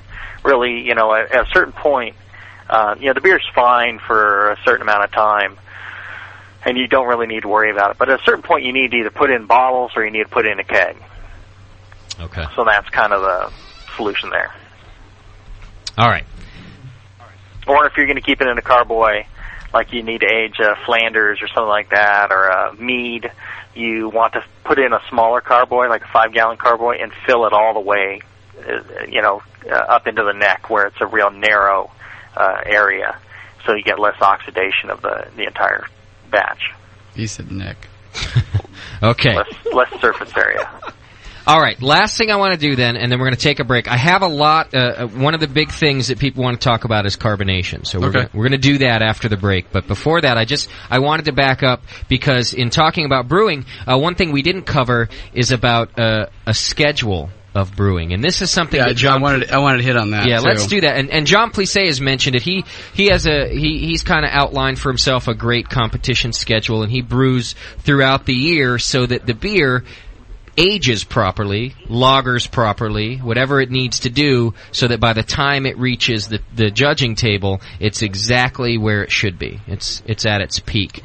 Yeah, so it's a good idea. Let's cover some tips for that. And I know that, Jay-Z, I think you even helped John out to kind of figure out that that's a great way to compete. That's a big thing that you do as well. Is that right? Yeah, and actually I got the idea from Mike Riddle. A few years ago, and he got me started. He told me about a spreadsheet that he has to track everything, and that got me started. And I passed that along to John. So it really is an effective way to make sure you got the right kind of beer at the right time. Right. Okay, so the bottom line really is to figure out the style that you're going to brew and that you'd like to enter in competition, and then really decide what time of year you have to brew that. All of the competition schedules are, if you go to beertown.org, you can find almost every competition in the country, because they all list them there, so that, if it's a local competition or a national competition, it's going to tell you when entries are due. And you really, if you're going to do a Helles, I mean, that's one of John's big ones, he knows that he needs to lager that beer for a good period of time, and we'll kind of plan accordingly. So there's not a whole science to it, but I think it sounds like it'll help if you not only figure that out, but create yourself a spreadsheet so that you know when stuff is due and the latest possible date you need to brew it. You've got a brew window. Yeah. We were coming up on the NorCal Homebrewers Fest, and their thing this year is wild beers. And they wanted to have lambics and things, and by the time they announced it, it was already probably past the window. Yeah. So they're not going to probably get a whole lot unless people already had something going on. Same if they did a barley wine thing. Yeah. They did a barley wine 2 or 3 years ago. And it was kind of the same thing. They should tell you that there's going to be a barley wine thing in 2010. Yeah. So that you know to brew one now. Well, they pulled it up too late. If a lot of clubs have lambic brewers, and they know that they've got to have these things in-house and ready to go. Yeah. But as far as, I want to brew one. I've wanted to brew one for a while, and that was a good opportunity to do it, but the window got passed. Yeah. Plus I'm lazy, and that helped pass that window. Yeah. And a lot of listeners have asked us in the forum, they want us to do a competition schedule segment on the show, and we're going to do it. So we're going to start announcing dates. Here's what we're going to do is we're going to announce the major competitions and the national competitions. I cannot possibly announce every competition in the world, so what we're going to do is these brief segments that the larger competitions will get mentioned, and I'm going to mention some of them when we come back from the break and the deadlines. And I'm always going to refer you to beertown.org, because it's where everybody goes to post these things. If it's an AHA-sanctioned competition, it's on beertown.org. I think that we should announce it, the big ones especially, that if this is coming up in such and such time, you guys should brew for it now. If you're going to brew your lagers, start them now. Yeah. I always hate that. Well, it's coming up on the 5th. If you got one, bring it. Yeah. Well, I would have put it in there, but I didn't brew it yet. Yeah. So if you can give it a little advance notice, we can give them advance notice on it's a barley wine festival or a IPA festival or something. Or a lot of contests only have certain categories. Right. Not every category, and you might be pretty good at doing that. But a lot of people don't have one on hand. Yeah. But if you can brew for it, you need to know ahead of time. We can help them to do that. That'd be great. That's right. Put it on your calendar right now. You need to brew in the next 3 weeks. Yeah. To have that ready for that one. So just make yourself your own Jay-Z, what's on your spreadsheet? Just generally, what columns do you put in there? What do people need to focus on? He said spread. Did you just call me JP? I may have. It was a Hey, that's a Freudian, compliment, buddy. Freudian slip. Okay.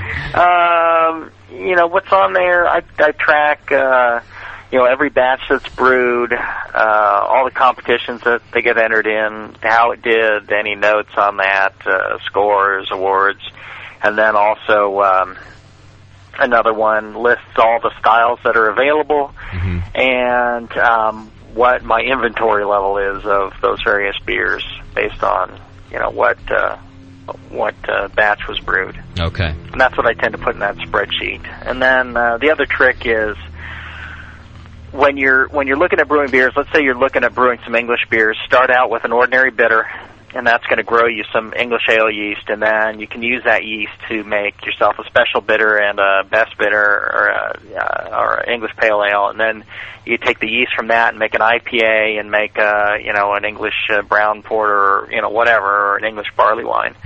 So you kind of stagger your batches so you have a nice healthy pitch of yeast to use in each batch. Okay. Makes a big difference in not having to start yeast every time. Yeah. My inventory list would be pretty small, Doc. Yeah. I've got a Doppelbock. I'm just wondering where you have that. My Doppelbock? Yeah. It's in my fermentation fridge. Okay. It's the only place. So it's at 66 degrees. Well, as long as it's constant, I'm okay. Yeah. I on the roof. I went on your back patio and I started shaking kegs to find out which one it was. Oh, no, come on. I told you I've got mad respect for that beer. It's in the cooler, man. But that's all I could do was keep it at fermentation temp with my other stuff because I don't have another fridge. Right, as long as it's constant. Yeah, okay. That's all right. All right, fair enough. I got a spare fridge. You can bring it to my house. I'm afraid of you drinking it, too. That's right. All right, Jay-Z, I know you're busy with the book. We're going to cover carbonation when we come back. You got time, or should I just throw it at Doc? Because I can do that. I know you're a busy dude. I can hang on a few more minutes. Okay. We're going to take a quick break. We're going to keep Jay-Z on the line then, and when we come back, everybody's big questions is about how to carbonate and how to bottle that beer. We're going to talk about that when we come back. So hang in there, everybody. It's a good show we got planned for you, this one and part 2 as well. Covering everything you need to know to get your beer into competition. We'll be right back.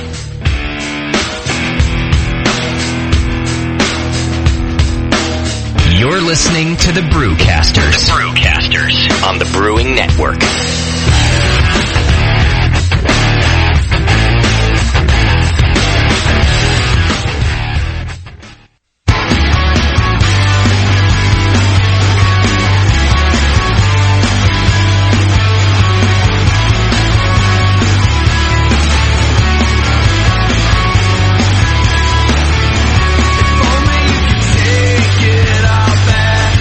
Close enough to break through the glass.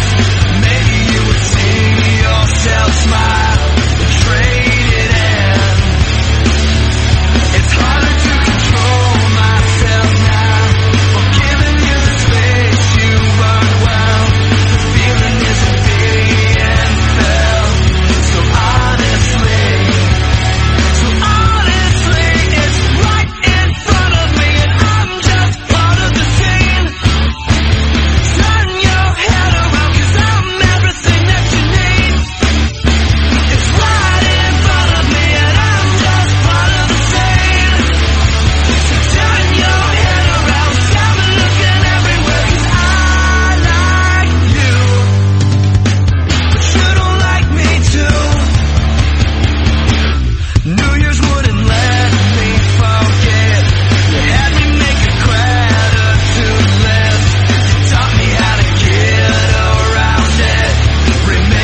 pour it out of your own kegerator. Yeah. I mean, your friends will look at you with awe. And it's just hot. It is? It's so super hot. The home of live beer radio. TheBrewingNetwork.com. Because like beer, radio shouldn't suck. You're listening to The Session.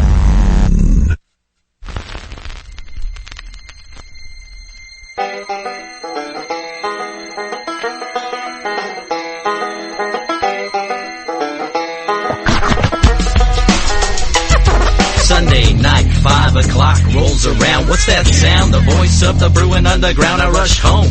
What's with the Abacast stream? Goddamn, it's almost time. Why don't you work? Fucking thing, it's 5:02. I reboot. Asshat iTunes. I hope Justin made the free FM commute. I'm on. Thank God, not a moment too soon. Holy shit, I just got booted out of the chat room. I won't back, motherfucker, when you do your risking. O2, I'll hail the book. Jay-Z, do like I told you. Do what he say. Well, okay, at least mostly. And hit that fucking whirlpool Viagra roast. Sometimes I don't, and I won't bitch more than a little bitch. Bye, with that sweet shit that likes like that arrow bitch. Damn, my yeast will not prove and fucking booth being rude. Boom, there goes the blow off tune and fuck this old chat room. I want out, Justin Chef, there goes my chocolate stout. And I never want to hear the word run high skip out. I give up, 50G, why don't you push eject me? I'm screaming Gucci when D pushes me off the screen. Jamil, JP, Johnny G, I can't think, but then I hear Doc's little voice in my ear screaming, drink, motherfucker, drink, motherfucker, drink.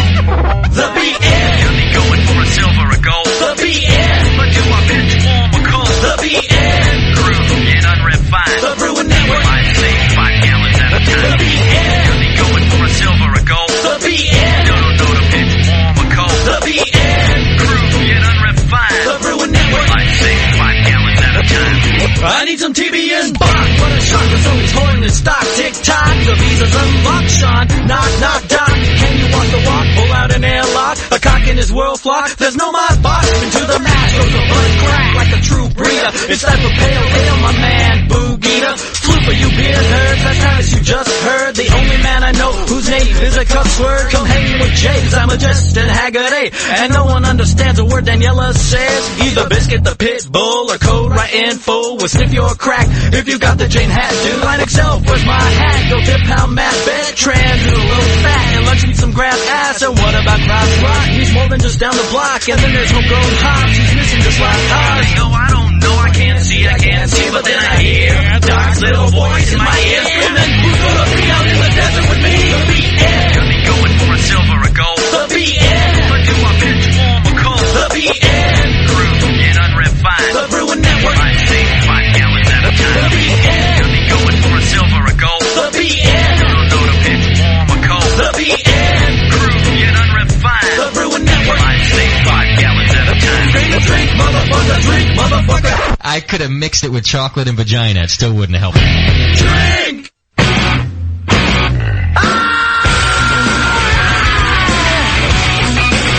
Keeping the ass out of Brewcast. This is the Brewing Network.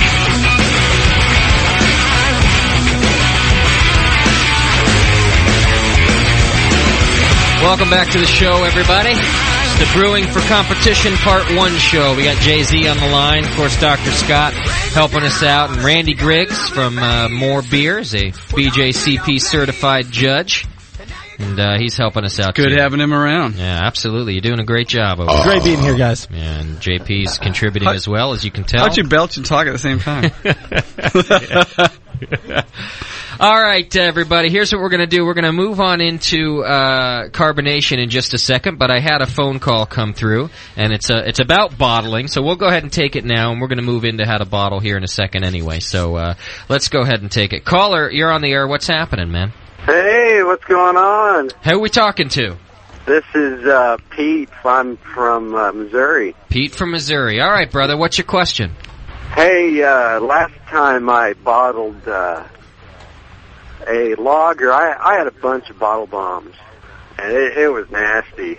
It was everywhere. And my question is I'm getting ready to bottle an American Pilsner.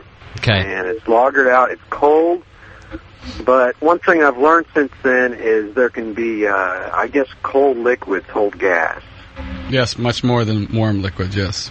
Right. So I was wondering, how do I adjust for carbonation? Are you bottle conditioning or are you forced carbonating?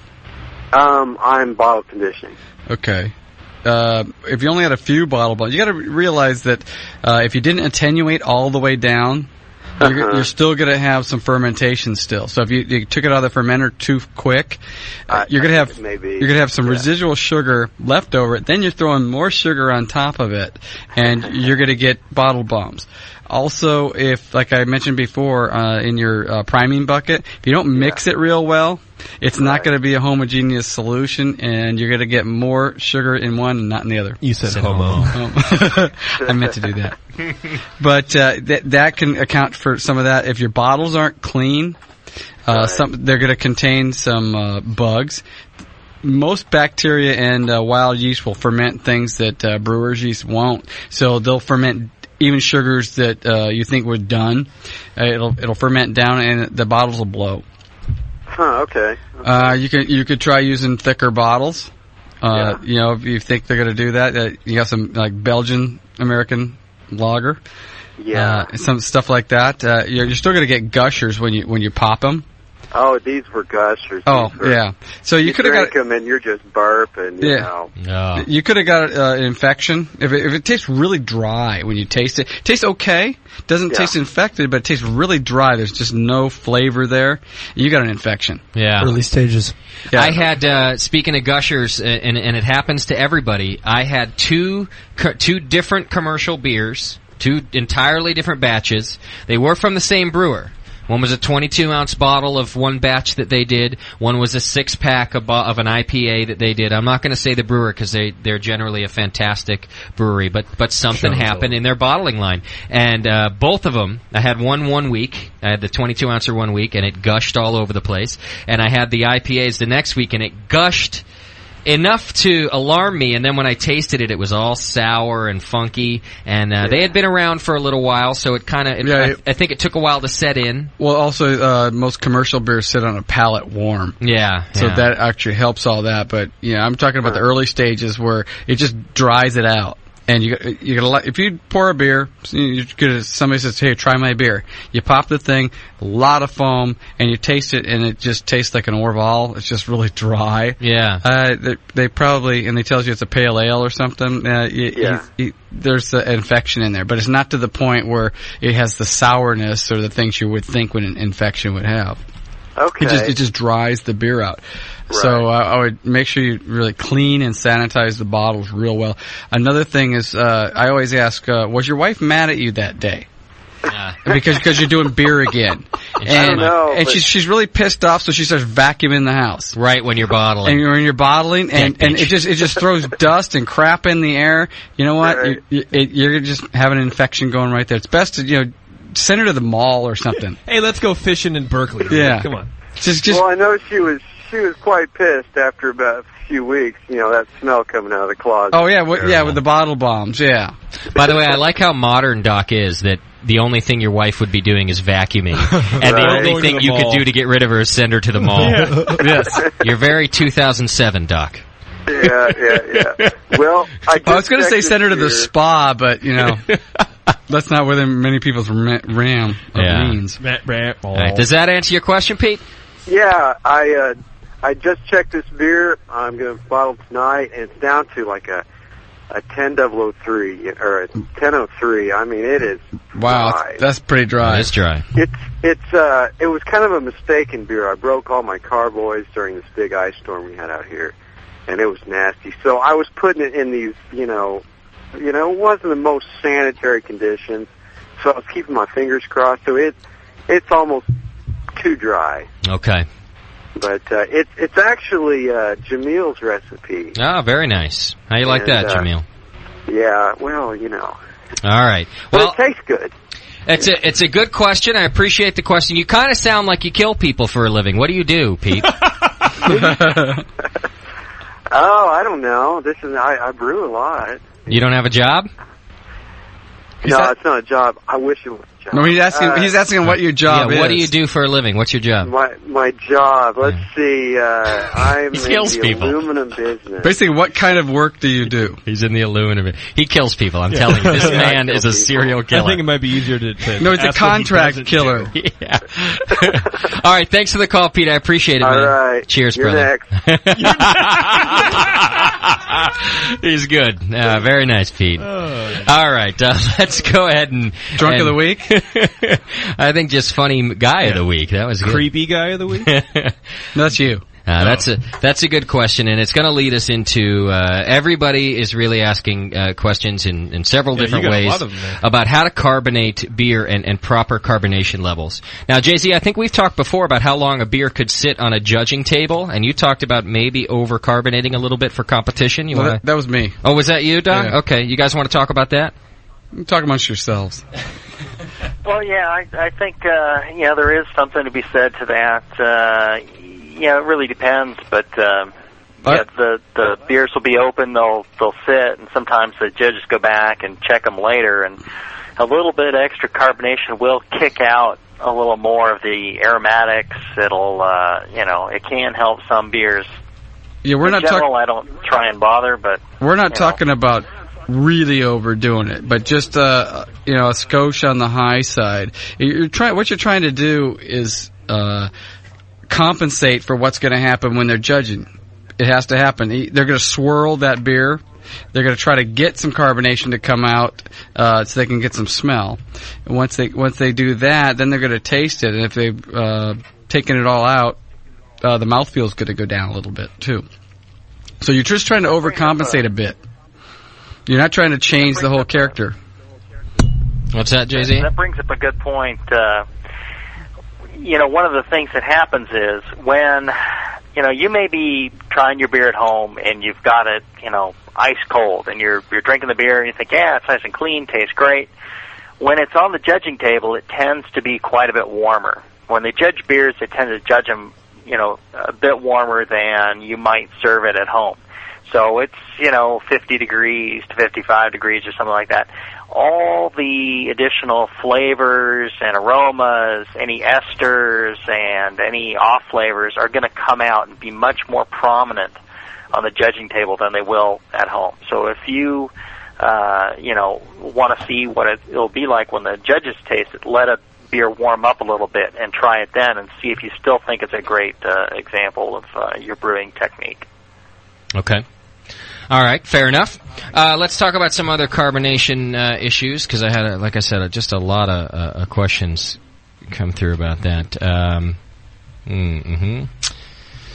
Okay. How can you prevent over-carbonating a beer? Someone wants to know.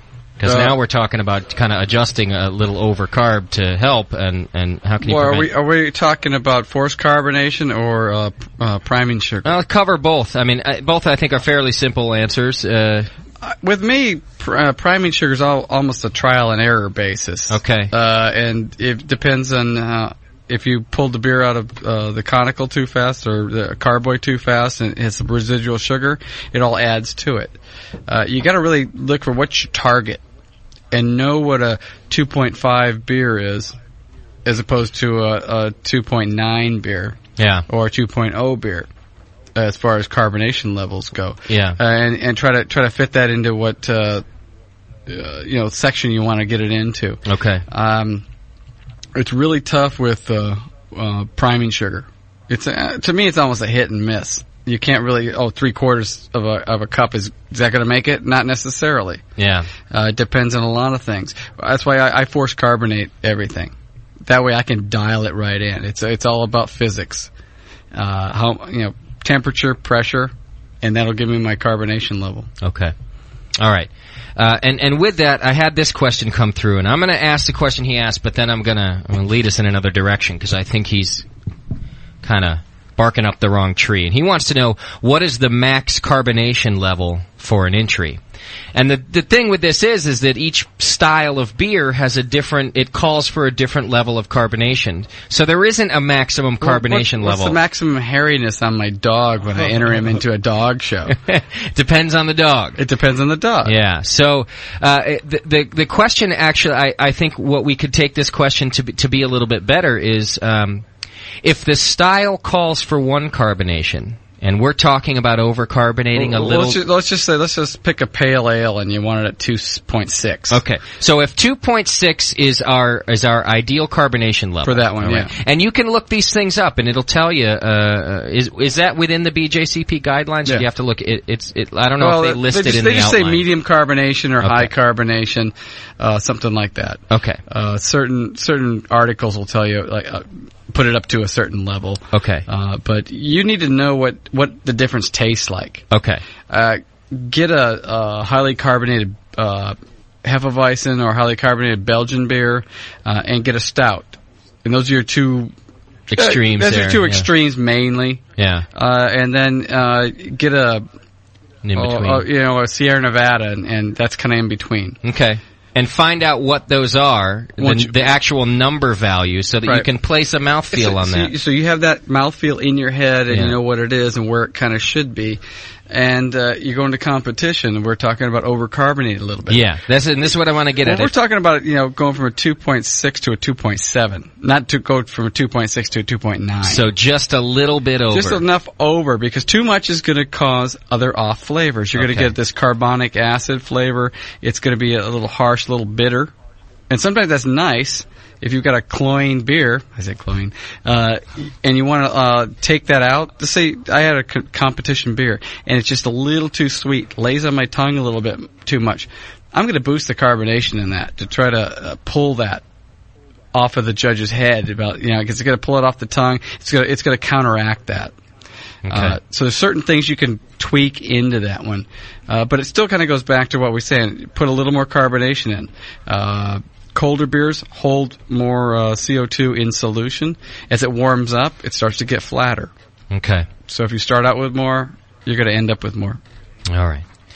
Okay. Hey, Jay-Z, here's what we're going to do. Unless anybody else has any other CO2 questions, or if you have anything to add, we're going to move to bottling real quick. And I at least want to keep you long enough to talk about counter-pressure fillers with us, if that's all right with you.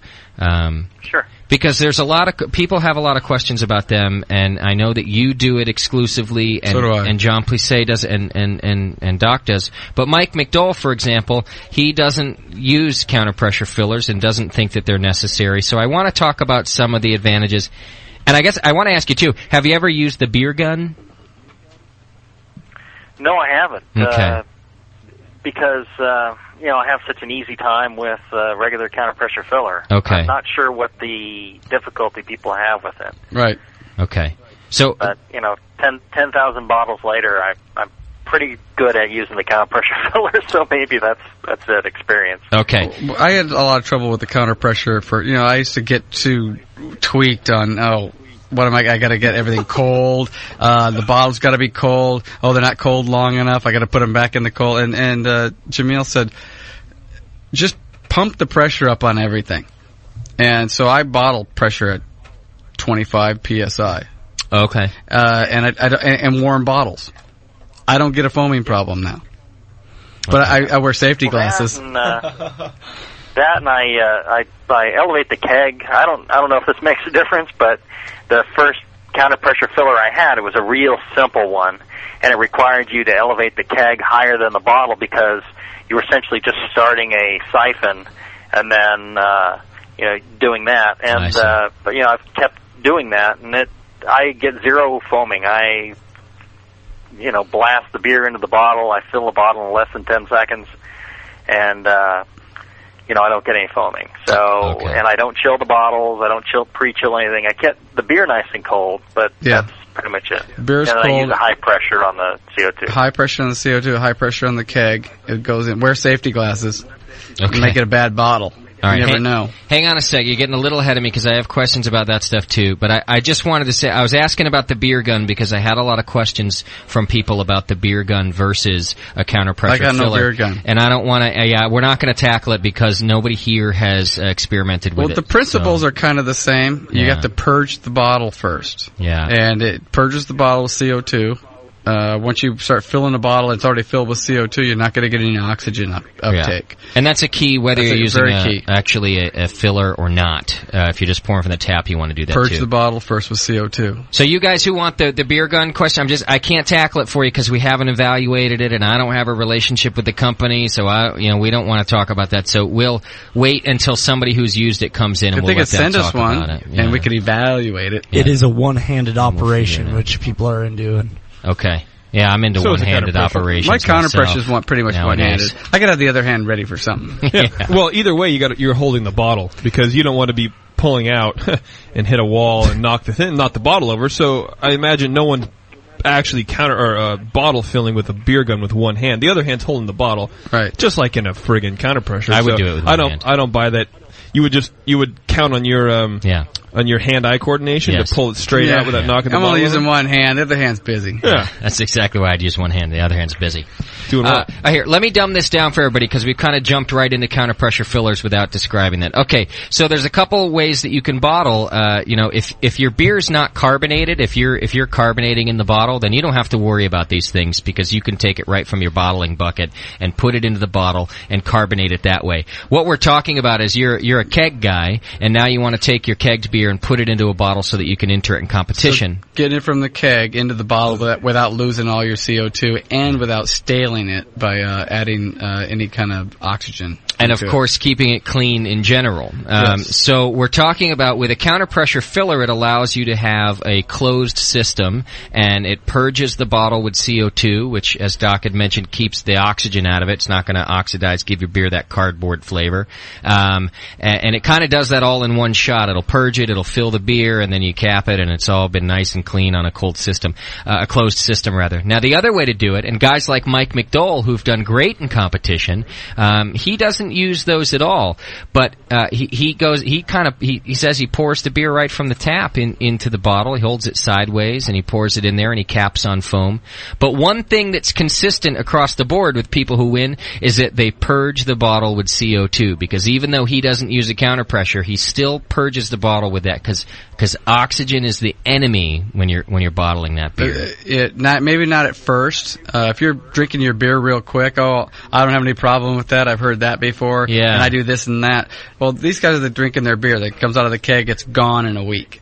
They have nothing. But if you're going to try to age any kind of beer and you get oxygen in it, it's going to show up. So that's where it comes into play. Yeah. More later on. Now, so JZ, not everybody has a counter pressure filler. What do you think about not using one as far as keeping that beer clean when you bottle?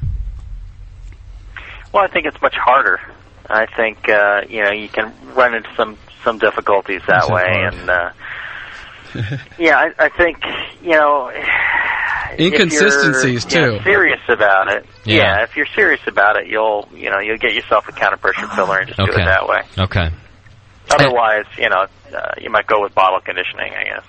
Ah, right. And all this isn't absolutely necessary. We're just stacking the deck in your favor. Yeah. It's all these little hints, and they all kind of add up. Yeah. So we know it's extra money. It doesn't mean you shouldn't enter your beer in competition if you had to bottle it however you did. So I like, I'll just give you tips if you don't have one. I think it's great that you purge it with CO2. Make sure that you cap on foam. So, which I don't think you're going to have a problem with if you're filling the bottle from the tap anyway. But it's important that it should be overflowing with foam when you put that cap on top of it. And, that's going to help that's going to push out the O2 and keep it full of CO2. So, that's a good deal. But, if you're going to go for the... go ahead. And you might get yourself some oxygen-absorbing caps if you're going to be counter pressure filling. Oh, yeah, that's right. They do make those, don't they? Do. Yeah. Or filling from the tap. They're not that much more expensive, and they certainly don't hurt. Okay, yeah, that's a good idea, just to keep stuff out of here. Is this who my caller is that they want to know? Yeah. That's from the chat room. Yeah, that's from the chat. The caller is on the thing. Okay. How long before, we were talking about the oxidation, sometimes it's a bit delayed. Doc, how long before oxidation shows up? That kind of varies, It depends. doesn't it? It really varies on how you keep the beer. The warmer you keep the beer, the faster it's going to come up. If you keep it on a pallet or in the garage and it hits, 70, 80 degrees, it's going to show up in a couple of days. If you can keep it pretty cool, pretty cold, really cold, it's going to take a long time. So it really depends, and it depends on the beer too. If you've got a beer with a lot of melanoidins, they're antioxidant, so they're going to suck up that kind of stuff, and they're going to help. So if you've got a strong pourer, a dark beer with a lot of melanoidins, you're more protected. Okay. If you've got a light American lager, your bare ass is out there, and you're going to get sunburned, baby. You said sunburn. Well, and you can leave beer out on the counter for a couple hours. A good example is party kegs, and people use the air pumps to serve the kegs, and they're pumping air into the keg. The next day, that beer's bad. So it can happen in just hours, because the oxygen gets absorbed pretty quickly, and oxygen's highly reactive with a lot of things. So it'll ruin the beer pretty quick. Okay. Hey, I got a good question for you, Jay-Z. I don't know if you'll have the information. Ask him anyway. But and then I can let you get out of here too. But someone it was a nice question. Somebody asked, do beers that place tend to favor one carbonation method over another? Do you notice any trends in that? Nothing at all. No. Okay. So as long as we're just talking about having the right amount of carbonation, however you get it. Right. Okay. So nothing there. All right. Minimal oxidation, off flavors, things like that. The way it's carbonated makes no difference. Carbonation, a CO2 bubble is a CO2 bubble. It's where it came from really doesn't matter. Okay. It's the same compound. It's pretty much the same. Okay. There's other things in the bottle, especially when you bottle condition. You end up with a larger amount of yeast and other matter in the bottle, and that can actually go against you, because bottles kind of get shaken up as they get shipped to competitions or moved around, and people don't pour them exactly as carefully as they should, and you get a big old slug of yeast in a judge's cup. Wow, they're not going to like that. Kind of work around that. Yeah, it does affect the perception, like we were talking earlier. Okay. Well, and two of the judges get really clear samples, and you get the nasty one. And then you guys start talking round table at the end of this one, because one guy judges it at 28, and the other ones are at like 38, because they got the clear samples. Yeah. It just kind of depends. Okay. So my preference is for counter pressure filling. So maybe that says that's better, at least as far as I'm concerned. But I think it doesn't really make a big difference if you're careful. Okay, fair enough. A question from the same guy. Yeah, and you're a good guy to answer this too, JZ. He says if he puts a little crack cocaine into his bottles, do you think that they'll be more likely to take home a medal? Oh, hell yes. Probably the guy after you. I was gonna say, or everybody after you. Yeah, it'd be the exactly. I think Jay-Z's right. It wouldn't be your beer. It'd be the beers after you that did really well. Well, actually, you should probably put some E in the there. other ones are going to taste great. Yeah, everybody. In fact, I should always try to put in a stumper, one with crack cocaine, and then my beer after that, and that's the one that's going to do well. And you're probably better off just hooking a dime bag to the outside of the bottle. Yeah, that's a good idea. How does Jay-Z know about dime bags? Hey, Jay-Z knows about stuff. He does. He knows about stuff. I was thinking you should probably, if you're going to dose the beer, dose it with E, because then it's like after everybody after this, such a good beer. I love this beer. Yeah. All right, Jamil, we're just gonna continue a little bit on carbonation and then start talking about packaging beer. Is there anything overall that you want to give some tips about? Any advice about people who are going to enter competition for the first time? Well, all the stuff's important, but focus on the basics: the fermentation, sanitation, things like that. That's what's going to do well in competition. Okay. All the other stuff, it's like Doc says, you're helping the odds in your favor. But if you don't have that good base to start with, you're not going to do very well. Okay. And that is something that Jamil said kind of over and over again. If the base beer is no good, then forget about it. So, brew a good beer, be consistent, do what you do best, and do it well. That always goes to my thing about what's the difference between a B+ and an A-. It's all the little things you do, and it just gets you over that edge. I thought it was breasts. I thought that was the difference. Well, I don't have those. Yeah. So I don't know. Not from where I'm sitting. I have to do. Well, you've been feeling them all night. Yeah. All right. All right, Jamil. Thanks, man. I really appreciate the time spent. You're gonna be with us in 2 weeks, right? Yep, I guess so. Yes, you are. And right. also the Jamil show's on tomorrow morning. What beer did you guys cover brown, for that? English. Southern English Brown, is that what's tomorrow morning? I don't think so. I thought it was. So that was coming up. I can't remember. No, it's Belgian Dark Strong Ale. Ah, okay. There you go. That's what's tomorrow on the Jamil Show at 10 a.m. Belgian Dark Strong Ale. You can tune in at 10 for that, and the download will be available as well. Thanks a lot, Jamil. I appreciate it, man. All right, take care. All right, brother. We'll see you. Good dude, Jamil, always spending time with us, and that's very nice of him. He's a busy guy doing that book now, too, you know. He's over there in Bookland. He always says how busy he is. He doesn't doing that book. You know what? I'm like stroking him right now. He doesn't do shit. Well, let's call John Palmer and see how busy he is. I've called Jamil. Hey, what are you doing, Jamil? I just woke up, I'm sitting on the couch. He doesn't do anything. He was thinking about the book. I'm problem solving a book. Nah, he's got a lot of shit going on right now, so I appreciate that. Are we going to get advanced copies? That's my real question. I doubt it. Are we going to get signed copies? I doubt that, too. I doubt that. I don't even... I'm not positive Jamil even likes us anymore. He's not going to send us signed copies. I'd write on the book, but then it would get dirty. So I'm not going to do it. Yeah. I don't want to dirty it up. Yeah. In fact, I won't even give it to you. I'll keep it in my house. The inside back cover, and then your grandkids will see it. What? Well, when you're dead and they're looking through all your stuff, and means, they look through that back of the book, and they got this nasty thing from Jamil to you and this brewing book. Oh, Grandpa was, All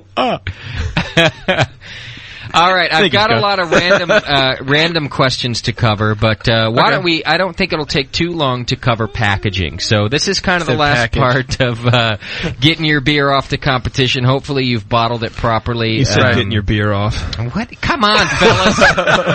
Now you look at. I'm going to tell you right now, though, this is amazing. This is going to be the first time in Brewing Network history. This is a moment right here. What? I'm tired of the juvenile. Oh, wow. How unbelievable is that? That for the first, applause, yeah. I'm ready to get the information out to you folks, and I'm tired of the juvenile jokes. So we covered getting you bottled and all that whole thing. So, people have some really basic questions about how to ship beer to competition. And Doc, you've got some good tips about this. How are we going to keep the beer safe and healthy from our house to the competition? You got to remember where it's going to and think about where it's going. If you're shipping to Florida and it's the summertime, you better do it overnight. Just, eat it up. It's going to cost you a lot of money. Yeah. But if it's got a good beer and you're shipping it to Florida, in the summertime, it's going to sit somewhere hot. Yeah, that's don't not want it cool. To go ground. Maybe 2-3 days, and that's not cool. So you want to do the overnight. Okay. Some people ship it with a little bit of a cold pack in there, things like that. If it's during the winter time, you don't have to worry so much about it sitting in the airport storage yard for a day or so. Yeah. So you got a little bit more leeway with that one. That's one thing to think about. If it's going to be close enough, you might want to find somebody that might be driving down there. Jamil used to drive down to San Diego with his stuff, so we'd throw it in his truck and get it down there for the competitions. Yeah. Or you maybe want to drive it there. If you got something good, take it there yourself. That's if the it's best close, way. yeah. That's the best way to do it. Mailing's not a bad thing. Don't do USPS. Okay. Go ahead and do FedEx or UPS. UPS, FedEx. Most of the time they don't ask you what it is. They'll ask you if it's hazardous or something and say no. Yeah, unless it's my beer, then I have just to say tell yes. Just think I always think, in my head, I'm mailing this beer to my brother as his birthday present. Yeah. And let's see, is this anything, what do you got in it? It's a birthday present from my brother. Something like, oh, okay. They don't think about it. I'm not looking like I'm sending drugs out. Yeah, so don't worry about it. Because they can actually go into the back and open it up if they want to. It's not the U.S. mail. And all they're going to do is tell you, no, we can't ship it. So just relax. Don't worry about it. And most of the time, these people working in there don't know they can't ship it. Yeah. Or don't know they can ship it. Yeah. So don't even give it to them to let them even think that. And by the way, why are there a bunch of empty glasses in this studio? What the hell's going on around here? I don't think there's a glass with anything in it right Daniela leaves for 2 weeks, and all of a sudden we're a bunch of sober pussies. Hey, H2, you mind grabbing? Hating the juvenile And by the way, stuff. just bring that cooler in here so that we don't have to go through this problem for the rest of the night. Big You know enough. what I'm He saying? can handle that. That's got 6 growlers in there. Brian's a good guy. He's been hooking a brother up for a couple days now, bringing some good beer over here. He might as well be drinking it, right? I got Bub on the line who had a bottling tip before we keep going with shipping. It's a tip. Hey, Bub. Sorry I left you on hold for an hour and a half. Yeah, hey, man, it's your dime. Good thing I donated today, right? Yeah, absolutely.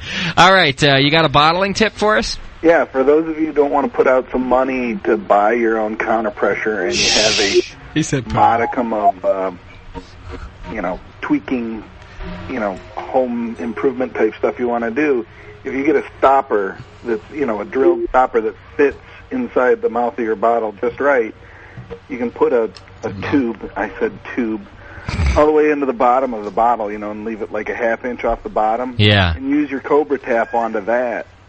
And then just right in the side, stick a needle like you use to fill a basketball or whatever. Yeah. To let the pressure off. Okay. Shove that bad boy Like a heroin in there. addict? Go for it, and you're... I think Bub just described a trailer park counter pressure filler, actually. Yes. But that's a great idea. And I think, the key really is to a tube going from your tap to the bottom of the bottle. If the most you could do with just that, the most basic of things. But that's a great idea. That you stick that stopper on there, and it really, Yeah. gives it some back pressure, keeps it from foaming as bad. and that's great too. But make sure you, like you said, do the needle. You got to relieve the pressure as well. It's got to go somewhere. So. Don't want to freak out thinking, I've got this beer and I can't put it in a bottle because I don't have a bottle counter pressure filler. Get it in there somehow. Yeah, there's ways to do it. There's ways to do it. You can purge it somehow and fill it from the tap if you want. Put a vinyl tube on the tap and run it to the bottom of the bottle and bottom fill it. That's another cheap way to do it. Eventually you'll get to a counter pressure filler. And But open that tap all the way up. Yeah. Don't pussy on it, man. Yes. It'll just foam Crank the it. house. Yeah, that's true. You got too little pressure will foam just as much as too much pressure. So that's right. Open that sucker right up.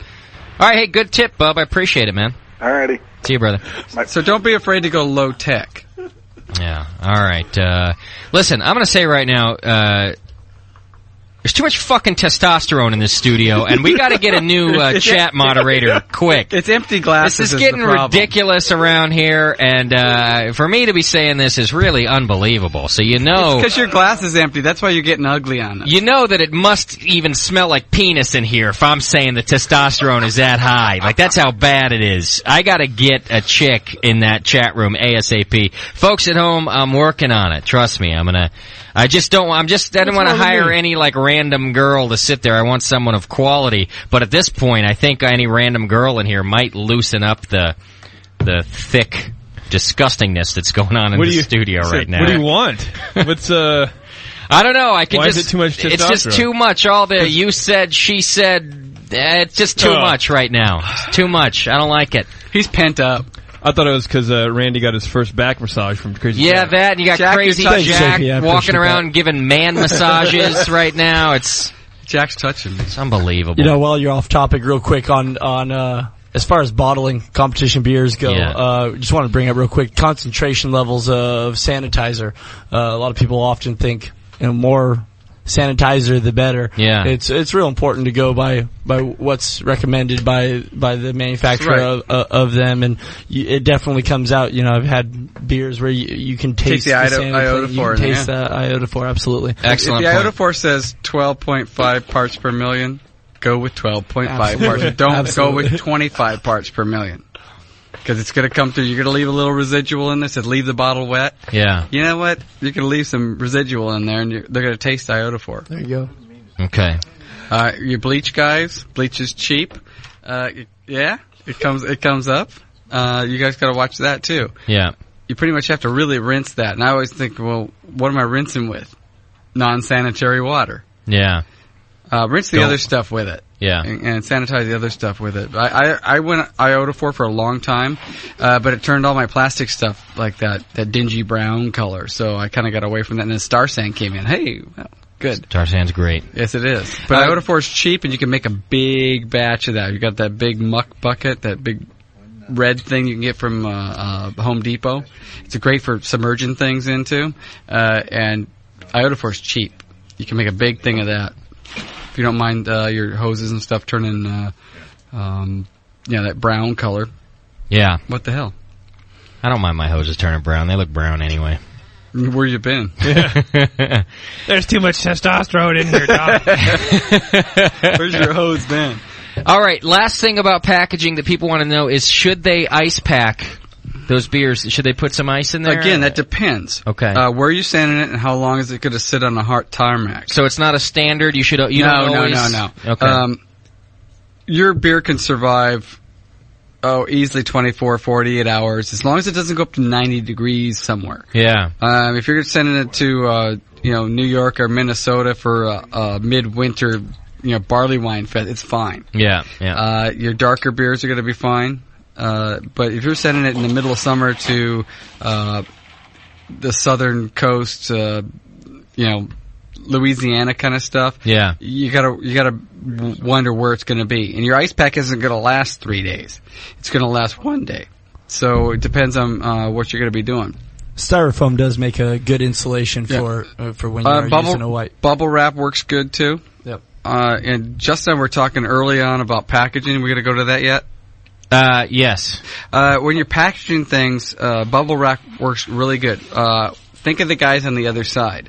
They have to unwrap all this stuff. They're volunteers. They're cutting through tape and bubble wrap. They're taking out newspaper and those goddamn peanuts. Yeah. Ghost poop. They hate. They don't like the ghost poop coming out of there. I always recycle it and keep it and send it back to somebody else. Yeah. But if you double, triple wrapped your stuff, they got to cut it out of there. Have a heart for the guy on the other end. Well, and it's they're not doing it to be mean, but it is overkill. It's not necessary. Right. As long as the bottles don't clink together, they're not going to break. I would go, one wrap of bubble wrap around the bottle, right. and then some stuff in the box. Right. Newspaper's great. Yeah. As long as they don't clank together, they're not going to break.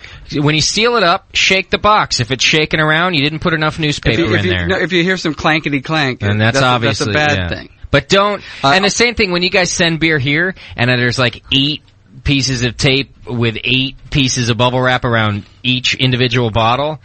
Have a heart. It takes me 20 minutes to get to your bottles. Imagine these guys that got 100 entries to pull out of boxes. Yeah, it's much worse. They're getting a little tired of this one. And one more thing is put everything into a garbage bag. Okay. Just in case, because you may get in an unpressurized hold. I've done that, and my beer has leaked all over my underwear, my socks, and everything else. Yeah. I was taking Homebrew down to my brother's. Down in Southern Cal, and I put it into my checked luggage. Oh, I had beer flavored socks and underwear. Nice. Probably the underwear is probably pretty good. Yeah, it was better than it started. The socks weren't good. Yeah. And but it just went everywhere. Okay. So put it all in a garbage bag and seal it. That's the last thing you do, and then put it in there and don't use too much tape. It's not good.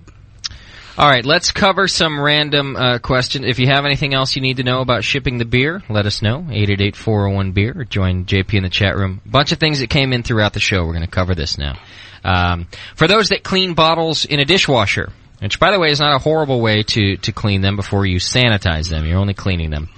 They want to know how long you let the bottles cool before using. And I would jump right in and say... I don't think you're cleaning them well. Yeah, but exactly. I think you're sanitizing them well. You're not taking them right from the dishwasher to the and then going ahead and put beer in them. You got to sanitize them anyway. I think the heat and the liquid or the water vapor is going to sanitize them. You think so? Yeah, in there, but it'll be fine as long as it's over 150 degrees, and most of them are. Some are like 170, 180 degrees, but. The water doesn't get in to wash it up into the bottle. Yeah. So they got to be clean bottles to begin with. Yeah. So run them through clean first, clean them, bottle brush them, get them really clean, put them in the dishwasher, run them through a cycle with no soap on them, and they're going to come out of there pretty sanitary. Because the heat and the moisture is what helps sanitize it. The moisture is like in an autoclave. Yeah. It's what brings the heat everywhere, is that moisture, rather than a dry clave. Also, it's important to preface with don't use detergent. You're not actually putting in just the hot water. Just hot water, yeah. Even run a cycle through without putting anything in first. Exactly. If you're real anal about it, just run it through with nothing in there. Yeah. And let it purge. Yeah. And then go to the point where you put the bottles in there. Because that detergent, if there's residue left in your bottle, it's going to kill your head retention. It could cause off flavors, things like that. So you don't want that. Doc, you're a funny bastard. Okay, here's go ahead. I was going to say, Gucci wanted me to correct you, Doc, that cargo holds are pressurized. No, is that right? Yeah. Are they all Are they all still? I don't know. He is a pilot. I thought some were and some weren't, even in the same plane. Yeah, if you're flying to some third world country, but then your compartment might not be pressurized to eat it. This was a good 10, 12 years ago, so it could have changed. All right. After a counter pressure bottle filler is used... Jesus Christ. Hey. This studio is driving me nuts today. Yeah. I'm out of here. This show's over. I'm out of here. Get that cooler out of here, too. I got the cooler clanking. I got people chatting. I got testosterone up to my ears. I am fed up today, fellas. You're the only one. I'm having a breakdown over here. As long as you don't. You know what? You're working yourself into a tizzy. You said tizzy. My I should do this particular show without my headphones on because I can hear what the listeners are hearing, and it's disgusting. After using a counter pressure bottle filler, will it foam when you pull out that filler? You know, you've gotten it there, and you just answer the question. God damn it! you whip it out of the bottle. Is it going to foam over or not? Yes. Sometimes it's weird because sometimes I have a bottle that it depends on the beer first. If I'm doing a pale ale, more so than not. Yeah. I got to get it under that capper and cap it real quick. I'm capping on foam, baby. Yeah. And other times if I'm brewing something else, and it's not so often. Okay. But maybe every 10th bottle or so is a gusher. It just starts going. But that's almost good, isn't it? Because you want to cap on foam. Yeah, but when you by the time you get it over there and you fumble a little bit and you got 2/3 of a bottle, no, that's not going to competition. Okay. And I'm drinking that one, and it goes off of that. And I read some recently as what's going on with that, and it might be because there's some inconsistencies in the bottle or a dirty bottle. I rinse all my bottles, and generally they're all new bottles. So I kind of wonder about that. I wonder if it was just me. I jostled the bottle around a little bit, let a little pressure out because I was doing some other things. I was holding that counter pressure bottle filler in, and a little pressure off, or I filled it too fast, things like that. But it depends on on the beer first. Certain beers will I really got to watch it, and some of them I have to have a second person there. The other bottles, it just goes off, and every 10th one or so, it's foaming real fast, and I cap it real fast. But it's a rhythm you get into.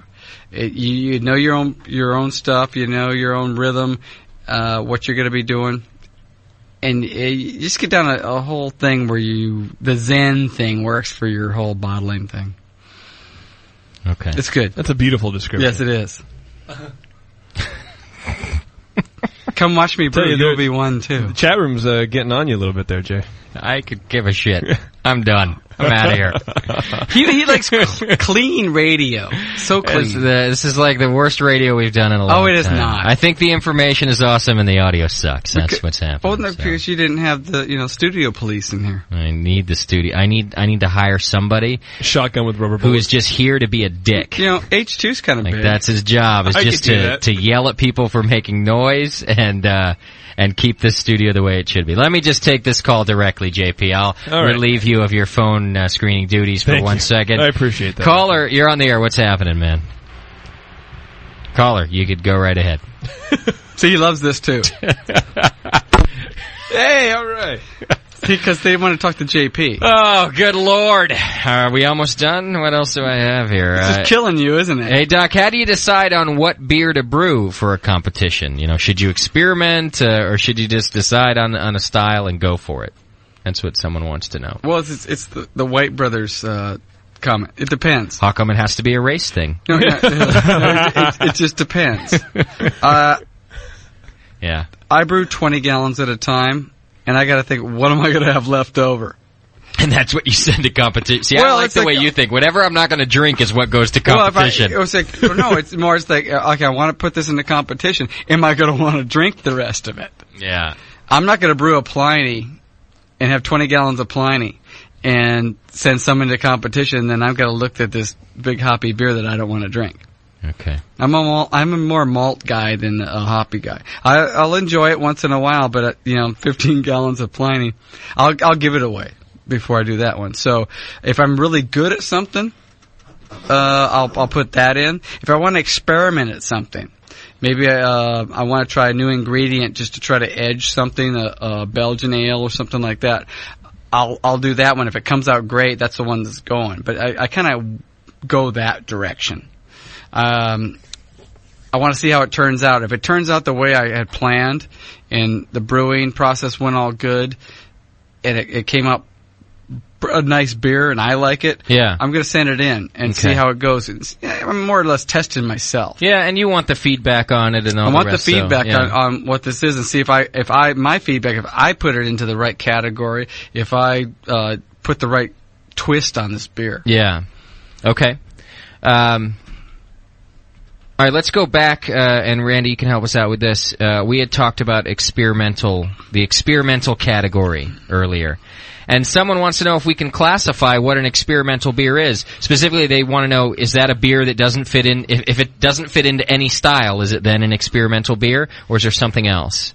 Experimental are often called specialty beers. A lot of things that would go against the Reinhard squat. Anything that's outside your four basics. If you want to wood age beer, Or an Imperial Hefeweizen. yeah, right. If you want to just create your own styles as you go, fruit beers are often they kind of have their own area now. But if it's just funky and you just have some flavors that aren't really characteristic of any one style, it'll fit into that category. But it's a good reason to know your styles and be very aware of what styles are out there for you. You can always go to bjcp.org, the Beer Judge Certification Program website, and familiarize yourself with what categories are out there and what they envelop and what characteristics they hold true. Yeah, it's got to be a great beer to begin with. If you taste it, it's like, that's a great beer, but I don't know where to put it. It doesn't fit into this. It's kind of that, but it doesn't fit into this or that. Okay. Say you got a beer with some weird herb that just tastes great. Yeah, we got one of those around here, by the way. An herb beer? A beer with some great herb in it, apparently. It was sent to us, yeah. If you've got that and it doesn't quite fit into the spice beer category, and everybody thinks it's great, it's well balanced, put it in there. As he was saying, it's like, it's the catch-all category. It catches a lot of bad stuff. Yeah. Okay. All right, Doc, explain, we were talking about carbonation, explain parts per million, and do it so that I understand, so talk to me like I'm an idiot. It's a concentration level. Most of the things are not on how much you put in. It's like people ask me, how many teaspoons of gypsum should I put in? Yeah. Well, it depends on how much you already have and how much volume you're putting in. Yeah. Parts per million, it's a concentration quotient. So you really want to know at what level. Taste thresholds are on concentration, and parts per million, most things are left up to parts per million. It's like grams per milliliter, which is parts per million. So when you're thinking that, when you're looking at, you usually don't have to figure that out. It's usually there for you. Someone says you need so many parts per million to make it into this. Yeah. There's software out there if you got to do that. If it's water chemistry, which is mostly what it is. Okay. Parts per million is water chemistry. But when you say carbonation 2.6, it's 2.6 parts per million? No. Oh, it's volume, actually. That's volumes of CO2. Oh, okay. In X amount of... so this is just when we're talking about what your water looks like. When you're putting ions or solids or whatever atoms into a solution. Okay. It has to do with concentration level, and taste thresholds are concentration based. Is the scientific definition? It's of how many molecules in a million. How many parts of it are a specific molecule? Is that parts per million? Parts per million. So if you have a million particles and per water, basically. Okay, and let's say that let's say zinc or something. If 30 of them per million are whatever the substance is. 1 part per million. Mm-hmm. Okay, so you've got 1 ounce of water. It's 1/millionth of an ounce is your 1 part per million. Okay. So it's some thresholds like IBUs go up in pretty much 5 part thresholds. So if you're tasting a 25 IBU beer, you won't taste a difference in a 28 IBU beer. Okay. 29 maybe. 30 yes. you're going to taste a difference. Okay. So every 5 it's going to be a threshold.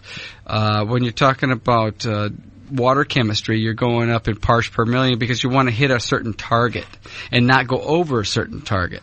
Okay. But when people ask how much should I add to this, I don't know what you're starting with. You might have some say you got 50 parts per million sulfate in there, and you ask me how much gypsum to put in there.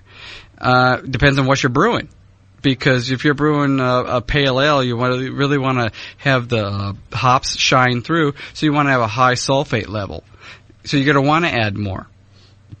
But as in parts per million, it's tough to throw it into teaspoons per gallon. You can do it. But basically the easiest way is go to Ken Schwartz for water chemistry. KenSchwartz.com. He's got a great website. He's got a little brewing software called Brew Water. Play with that a little bit. You can add in. It's really fun to play with, and you can add in how much water you have. It'll go from parts per million into how many teaspoons you need to put in. Okay. It's all about concentration. Don't worry about what is parts per million. It's all about concentration. All right. Let's go to the easy access to find out what you've got in your local tap water by going to the city sites, and they often have links to of what your water looks like. Yeah, that's true. And that's we got a one way water to go. show coming up, by the way, too. Yeah. So, all right, let's go to the phones. Old Tree, what's happening, brother? What can we do for you? Hey, this is Augie. Hey, Augie. Is it the real Augie St. or Louis. fake Augie? And it sounds like they're No, it's Augustus. It's the real Augie from St. Louis, but not Anheuser-Busch related. Hang on a second. How come everybody who's calling in tonight sounds like a serial killer? Is it me or? They're very slow and very methodical. And they're all from Missouri too. It's like Missouri phone night. All right, sorry, Augie. I think the Missouri might have something to do with it. Nothing much happened in Missouri tonight. There was a post, I think the shark blew to the head in the chat room that I wanted to hear your thoughts on. Okay. It was, what do you think about the entering small competitions versus big competitions? Where do you get the best feedback? Where might it not even be worth your time? I got a lot to say on that one. Yeah, this is an interesting one. Hang in there, Augie. Hang on a sec. No bias. One thing, and I'm not competition experienced, but one thing that I've heard people say, and Jamil has definitely said it, in fact, he said it tonight, I don't know that it's the size of the competition that matters. It sounds to me like it's what judges are at the competition. Yep, and Jamil has absolutely. said, if a competition has a reputation for getting high quality judges, then no matter where it is and what size it is, that's the one you should enter, because judges who don't know what they're talking about they're not going to give you a lot of good information about your beer. So I don't know if it's small or large as much as it is how good the judges are that are at that competition. Now, how you find that out, I don't know. Or what are you trying to get out of it? Are you trying to get good judging sheets that are going to help you on your next beer, or are you trying to win a gold? That was the original question was what's the best to get feedback? Feedback is good feedback. Yeah, feedback is a bigger competition that has better judges. Definitely, because the smaller competitions, they have a little trouble getting judges. They get people that know beer, but maybe they're not a judge that are going to judge it in the criteria you want to have. So go with that. And you're going to get better feedback from probably a larger competition. Yeah. Yep, you'll do worse, probably, because there's more people in there. You enter a pale ale in a really big competition, it's got 60, 70 entries. You're going to be a small fish in a big pond. Yeah. But you're going to get some really good feedback. They're going to tell you how your next pale ale is going to be better. Yeah. Instead of telling that's important. Instead of making, you get silver medal in a small one, and they tell you, they're really great. I drink a lot of that. And that's all you got. That's all you got out of it. Yeah. It sounds to me like, I really think you ought to ask around, and I think you ought to talk to people who have entered competitions before, whatever one you're thinking of entering, and ask them how the judging was and how the feedback was, because they're probably going to get the same judges again, and it happens to be regional. So I think ask around to people who have entered the competition if you're looking for the best feedback. That's a whole other topic about regional competitions. Yeah. Good question, though, brother. Thanks, man. All right. All right. Cheers. Thanks, guys. All right. Don't go killing anybody out there, Augie, in Missouri. I like Missouri, actually. It's a good state. Yeah. Is it? It is a good state. I've been there a couple of times, and cattle farmer. It's pretty. It's a pretty nice state, because it's got a river running through it. Got a river. They have all the stealth bombers in our government's military. If that's not reason enough, I don't know what is. So what if everybody who calls in from Missouri sounds like a serial killer? But he brought up I'm not judging. There's a good point about regional brews. Yeah. If you're certain parts of the country, they're more geared towards certain things. If you're going to brew a beer like a pale ale and you put it into New York or Midwest and you really do a lot of California hops, you're not going to do as well. Yeah. But if you do something that would suit them and you put it into a Northwest competition, you're going to fail too. So I always think that in mind, too. All right. Different regions have different things. Midwest is more German-based. New England, East Coast is more English-based. And West Coast, we're just like, hot rods here. And hopheads. Yeah. Caller, you're on the air. What's happening, brother? Hey, it's Hopgoblin. Hey, Hops. What's happening? Well, just totally sober tonight. Wow, why? You at work or something? How are you fellows doing? Hey, we're doing all right. What can we do for you? I just called to say hi because I've missed you last week and want to make sure you're doing okay. We're here and alive and doing fine, and it smells like penis in the studio. How does that sound? I bet it does. It's not my penis. Yeah. Doc showered, so it's not his Yes, penis. I did. I did not shower, and I haven't since Danielle left. I went 2.5 days. Yeah. And I thought of you. Yeah. 2.5 days is nothing, dude. That's I know, but I hadn't shaved, I hadn't showered. I changed underwear. Did you feel dirty?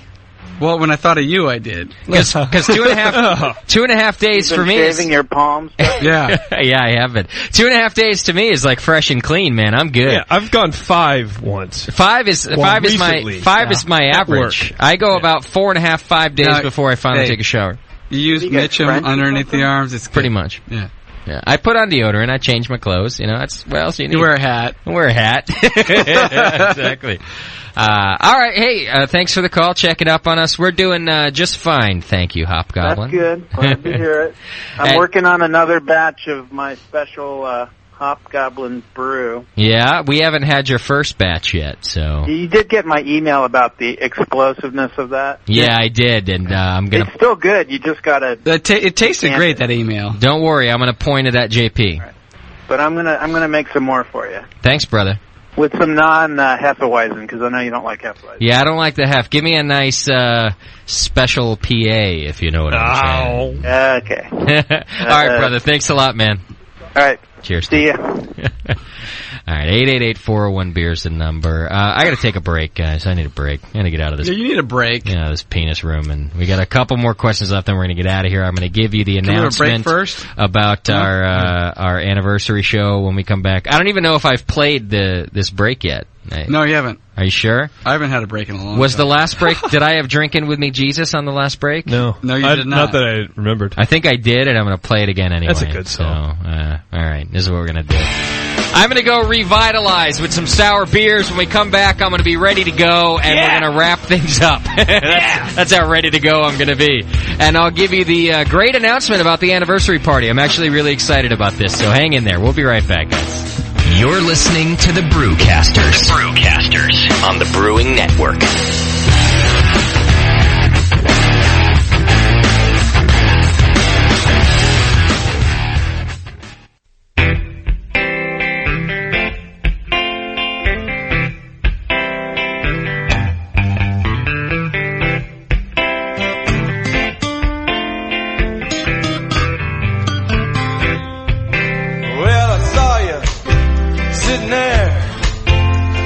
was trying not to stare. I wasn't sure if it was you.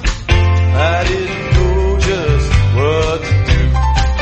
Well, are you drinking with me, Jesus? I can't see you very clear. Are you drinking with me, Jesus? Won't you buy a friend a beer?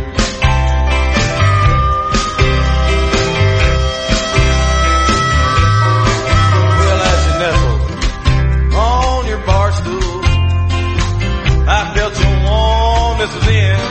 You know, then I looked down at my pants and that wasn't warmness.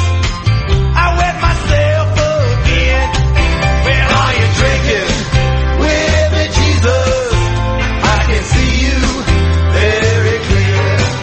Are you drinking with me, Jesus? Won't you buy a friend a beer?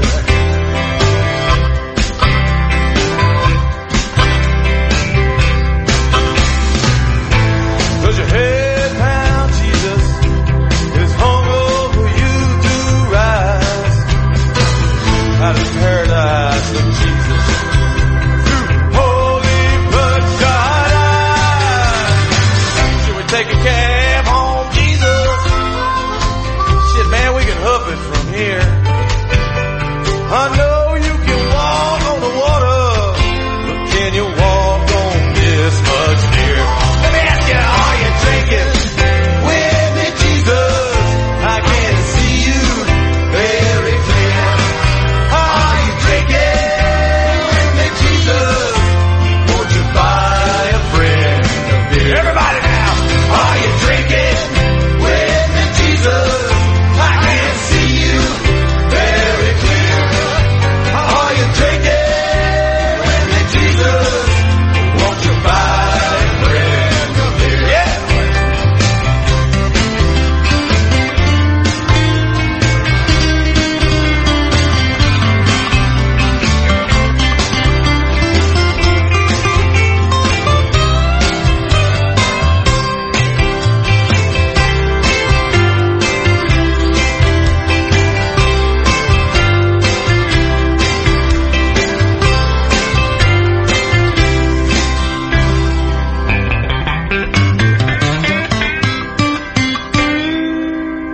Thank you, Jesus.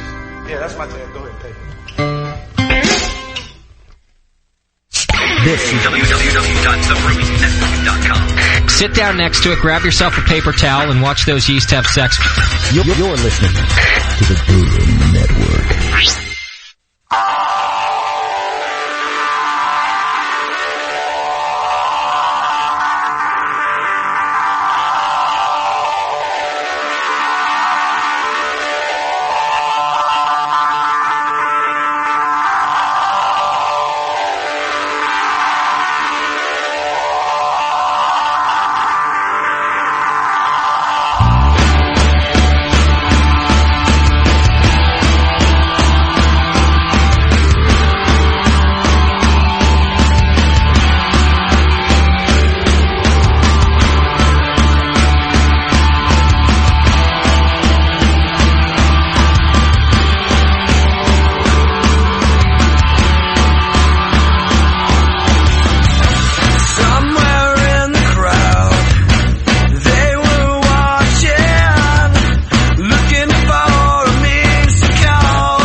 the Brewcasters.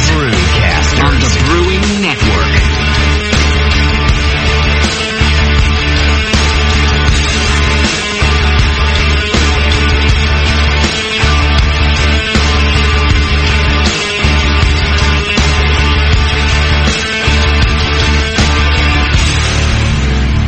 All right, I gotta say, I really feel better because we had vagina in the room at the break, and you know what? It just changed your whole attitude. Man. It just really changes because it doesn't smell like man juice anymore in here. Beautiful. I'm ready to do another 3 hours of show now. Go! Oh, you got us all worked up. Play 5 o'clock and let's do it. One of my roommates had a friend over, and she came in to look at the studio, and now it doesn't smell like penis anymore, and that's all right now. We're ready to go. We're good. It's rock and roll, Doc. No, it's like I just had a nap. I'm good to go. All right. 888-401-BEER is the phone number, everybody, if you got any questions. We're going to wrap things up right now, so do it now, or we're getting out of here. You can join JP in the chat room. I got a couple more questions in front of me still. Somebody had asked, and this was well early into the show. Why did you tell me earlier? They asked, is Doc drunk? I'm getting there. And I would say that even right now, Doc's not drunk. He's feeling happy. We're starting to get a little better. I came in, I drank a lot of water, knowing the H2 was here. Yeah, because and I drank a lot of. Last time, me and him just got hammered. Yeah, so Brian H2 came into town, and he came into town with his. So I drank a lot of water before I got here. I ate a lot of food, so I'm good. But I've been drinking pretty much straight Russian River. Belgians. Yeah, that's what we've been drinking all night. H2's, he brought his general manager in from HCA Industries, hanging out with us too.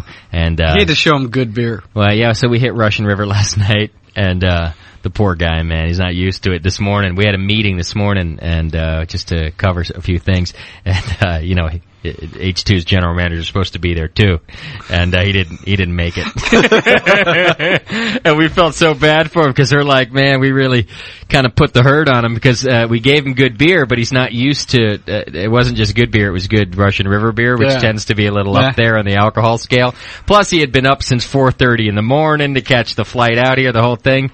Guy was in tough shape. I would imagine you guys were feeling a little bit bad. Yeah. And he was feeling a lot bad. And that's pretty much what it was. Exactly. Brian and I, we met up this morning. We're like, how are you? He's like, yeah, I'm not 100%. I'm not going to run a marathon, but I'm all right. And I'm like, yeah, I'm pretty much me too. Let's have some coffee and get down to it. And I'm like, where's Larry? Larry ain't gonna make it, man. He's a good dude. We just kind of broke him in one night too early. He was riding the tile in the bathroom at the hotel. Hey, he's out there getting a massage from Jack right now. Nice. I don't like people touching me so Which is much. the best, man. Jack was going around doing the massage in the room like he does. He's a dirty man, and I was waiting for him to come around here. That puppet is just a vector for him. Yeah, I was going to cut that off right there, but he never made it around him. I think he knows. I fought him off. I slapped at his hands, and he kept coming. But I'm surprised how well he took to Randy. You know, his first time. Jack. Congratulations, man. All right, let me do some anniversary show announcements. I'm going to cover up a couple of questions more, and then we're getting the hell out of here. Okay. Anniversary show updates. This is exciting stuff for me. I have an official. And I still think you're insane, but go ahead. For doing it at this place, or I don't know if I'm going to announce what you think I'm insane about. Okay, that's what I think you're insane about. No, that part's going to be great. I don't know if I'm going to announce that. All right, our official venue for the. 2007 Brewing Network anniversary party, and this is kind of cool that I realized, Doc. It's our second anniversary for the Brewing Network show, and the first anniversary for my Brewcast FM show. And we're just we're gonna combine them together because I started in May. I started the same. Vinny was on the show. Yeah.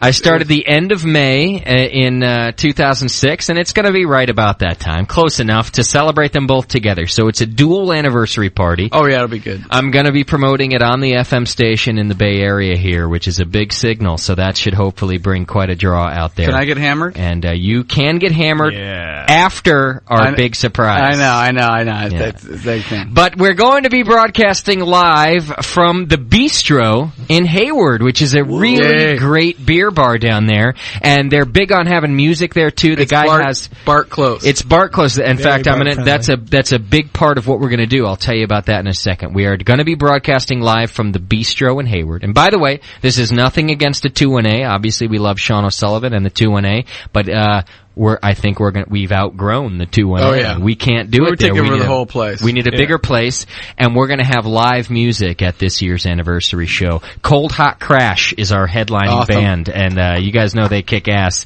So they're going to be there, and I've got a couple of other music ideas that are going to be coming to mind, so fear not. I've got a couple more surprises for you as far as the entertainment. That's but where we're the gonna insane part comes. That's the insane part. But we're going to be broadcasting from the Bistro in Hayward. It's going to be a good gig. There's going to be no cover to get in, of course. That's the way we roll. You're just going to come out and have a party with us. And Bart is literally 2 blocks away. And I talked to the guy. His name's Vic. You've seen him you've heard him on the show before. Vic from the Bistro's come on here. He's a really cool guy. He likes a good party. He's stoked to have us there.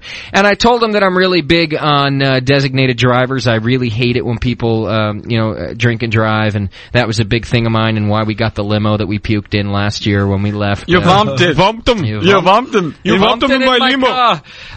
So this year we are 2 blocks away from the BART, and Vic is big on the designated driver thing too. So we're actually going to give you a bonus if you show us your BART ticket. If you take BART to the anniversary show, you get your first beer for $1. Nice. You get a $1 beer, any beer you want. It is BART Close. If you come in, you fly in, and you stay in the city, and you do like the whole San Francisco thing, you can BART right to this place. This is perfect for those of you who are flying from all over, just like Doc said, because you're going to come here. I don't want you to have to rent a car and spend any more money than you've already spent to get here. It really is so. BART is our. Oh, I guess we should say what the hell BART is. We keep saying BART. BART's our. It's our subway. Transit. It's our train. It's our subway. That's all it is. And it's going to get you right to the venue from your hotel. It's going to be a piece of cake for everybody. And I think actually, Doc, the way I'm going to work out our setup this year, we actually may be able to take BART too and not have to drive there. I think we might do that as well. Because how would that work? Well, I want to encourage people to take it not just for designated drivers, but for the environmental prowess of taking public transportation. You know, I'm into that. I'm a big geek about that,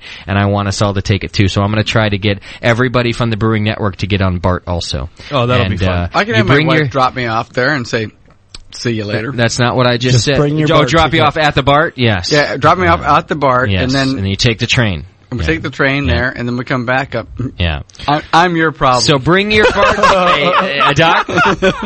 Not only am I used to it, but I welcome it. Okay. Bring your BART ticket. We're going to give you your first beer for $1, and I think that's real cool of Vic to do. That's pretty neat, man. I like and that. So now we can all go and just get trashed at the anniversary party and not have to worry too much about it. So then we're gonna have Bart calling us up saying, hello, you vomited in my BART. You vomited in my BART. No, because everybody vomits on BART, so we're fine, man. H2, you coming back out for the anniversary party? Yeah, you are. You're gonna data boy. Definitely. All right, so we got it's a only lot in of people. Texas, man. It's not that far. We got a lot of people coming out for that. So those are my 2 big announcements. It is at the Bistro in Hayward. You can go to the-bistro.com if you kind of want to check it out. There's not too much about the venue there, but it talks about their upcoming shows and things like that. And he's really he's a craft beer friendly guy. He travels all over the country to talk to craft brewers and get their beer in there. So he's always got a great selection. He does great beer festivals, and we're going to be bringing in some local craft brewers, kind of specialty kegs. They're gonna get involved, and I got several more surprises to announce over the coming weeks about the anniversary party, and we're getting real excited about it around here. So I hope you are too. Awesome. It's going to be good. Awesome. It's going to be very good. And right now, we know that Cold Hot Crash is our headliner, but I'll tell you what, I'm going to have 2 more really good entertainment surprises for you that I think you're going to be stoked about. So just hang in there, everybody, and over the coming weeks, I'll keep announcing different things. He's teasing again. About the anniversary party. Hey, that's what we got to do. Teaser. All right, last couple of questions. You got a phone call still. Oh, I do? Yeah. It's a Drunk of the Week call, isn't it? Oh, yeah. It's a good one. I don't know if I'm ready. I was feeling real good. Yeah. We should get that girl back in here. She smells really pretty. We get the smell good back in here. The smell good. She's an air freshener. Brian, can you get her back in here? Hey, Zymergist, are you calling in for Drunk of the Week now? Excuse me. Yeah, dude. Cool. Hey, I just wanted to ask you, are you into haggis? Because when I kill you, I'd really rather prefer to make you into haggis than anything else. We will eat your stomach. I gotta. Well, I want to say first thing, I rode Bart the first time it ever ran, went under the bay, the lights went out, and we were in total pitch black darkness for about 15, 20 minutes. I'll bet you were screaming like a little girl. Sounds like Jason's. Wait, did you say you Friday wrote night. it the first time it ever ran? 1971? Yeah. Wow, we just got a little glimpse into Zymerge's life. He's 1971? He's like a century old. Yeah. Yeah, I was stationed at Hamilton Air Force Base. So Okay. did you scream like a little girl? No, what I did was I told everybody to shut the fuck up or I'd start eating them. Slapping people. Get calm, that's what baby. I had to do. I mean, I was in uniform and everybody else was like panicking and I know, they're screaming, looking at and I'm you to be like "Fucking to save the shut up, day. bitch." And you threaten eating them. I know. Listen, I gotta say real quick. So he's been around for a while. Pardon me. He's in our forum and he hangs out in the Jameel show a lot and stuff. Yeah. And I can't figure him out because wait, hang on, shut up for a second. I put you on mute, Zymergist, so hang in there, buddy. Because he can do that. Because I really like Zymergist, but I can't figure him out because half the time he's kind of a nutcase and even kind of a dick.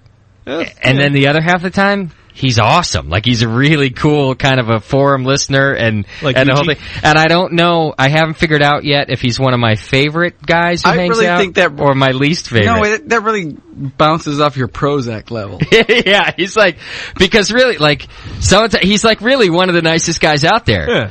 But then he says things that freak me out. Like, shut up or I'm going to eat Or I'm you. going to eat you. And then I'm like, I don't know how to take this guy. Yeah. All right, you're back on the air, Zymergist. I'm sorry, I just had to get that out because... That's cool, brother. I mean, sometimes I'm a little, what would you call it?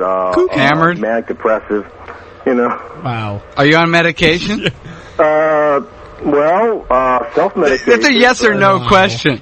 You know, I love the, That's a yes or no question. Depends if eating people is considered medication. I will say this, Zymergist has been brewing for a long time. He helps out a local homebrew shop up there in Oregon. And he's got a lot of good input on the forums. Which one? He has great input. What homebrew shop are you with up there? I'm working over at F.H. Steinbart, the oldest homebrew shop in America. Was that F.H. Dimebag? Is that what you said? Steinbart. That's the one. Steinbart. Get the cum out of your ears.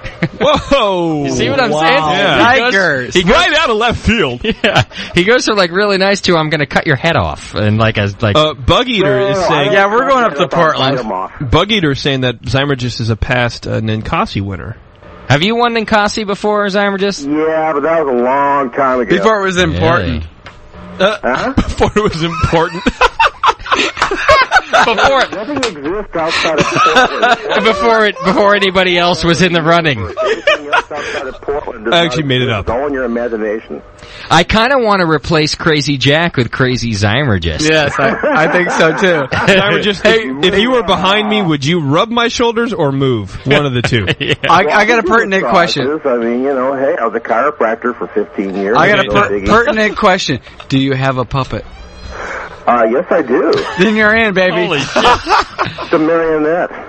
You know what? I bet it's... I like the one with strings. I guarantee you that Zymergist puppet is made out of human skin. No, it's Senior Wentus. His grandfather Ed Gein left it to him. One covets what one wants. All right, man. My great-grandfather, he gave it to me because he was the big mensch in the family. All right, you've got Drunk of the Week so far. It's in your hands, my brother. All right, God bless you, mate. Cheers, man. I'm sending you some haggis for sure to that, eh? All right, that sounds good. Thanks, man. He can do voices about as good as Jack, too. People are saying that he's like a medical doctor. I know. Yeah, that's what what I mean. saying. Is he really a medical He's doctor? like a credible guy who's a total fucking nutcase. No, he's been brewing for so long that he can't be a nutcase. Really? Yeah. He's considered He's been quirky. brewing longer than me. And as far as I know, he's a medical doctor, too. I'm not convinced, man. I think he's a nut. We know we're gonna have to meet him. You think he just not at that studio though? Can we meet him like in Oregon? Like you're not gonna invite him over? Or we're gonna go up there. Okay. I have friends in Oregon. We'll stay there. We won't stay at Zymerge's house. We'll Crazy Jack comes in here today and he goes, "Hey, so I got this guy I just met. He wants to become part of the Doze Club and he really wants to come over to the show. So I told him I'd bring him. And I was like, no, you're not gonna. Don't bring random people to the studio, man. What do you think's going on around here? Not the Doze Club. No. I was like, do not bring random freaks to the studio. We have enough freaks. We have enough. Here. And then I said, does he have a vagina? Does he smell pretty? Yeah, because that would change things. Is he a she? Yeah. Is it the crying shame? What other questions do I have? Good Lord, we're getting off topic. Here, someone asked a question. All right, you got to put your thinking cap on, Doc.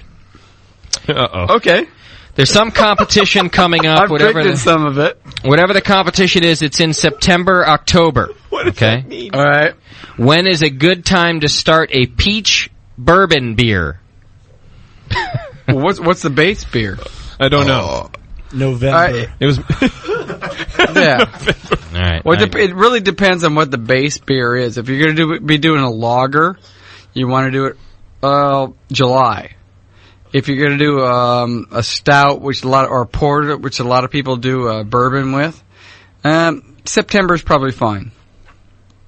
So you need a couple of months to let it. If it's going to be a peach bourbon, though, I mean that's. If it's going to be a peach bourbon robust porter, you're going to want to age more months than less. Pretty much, you know.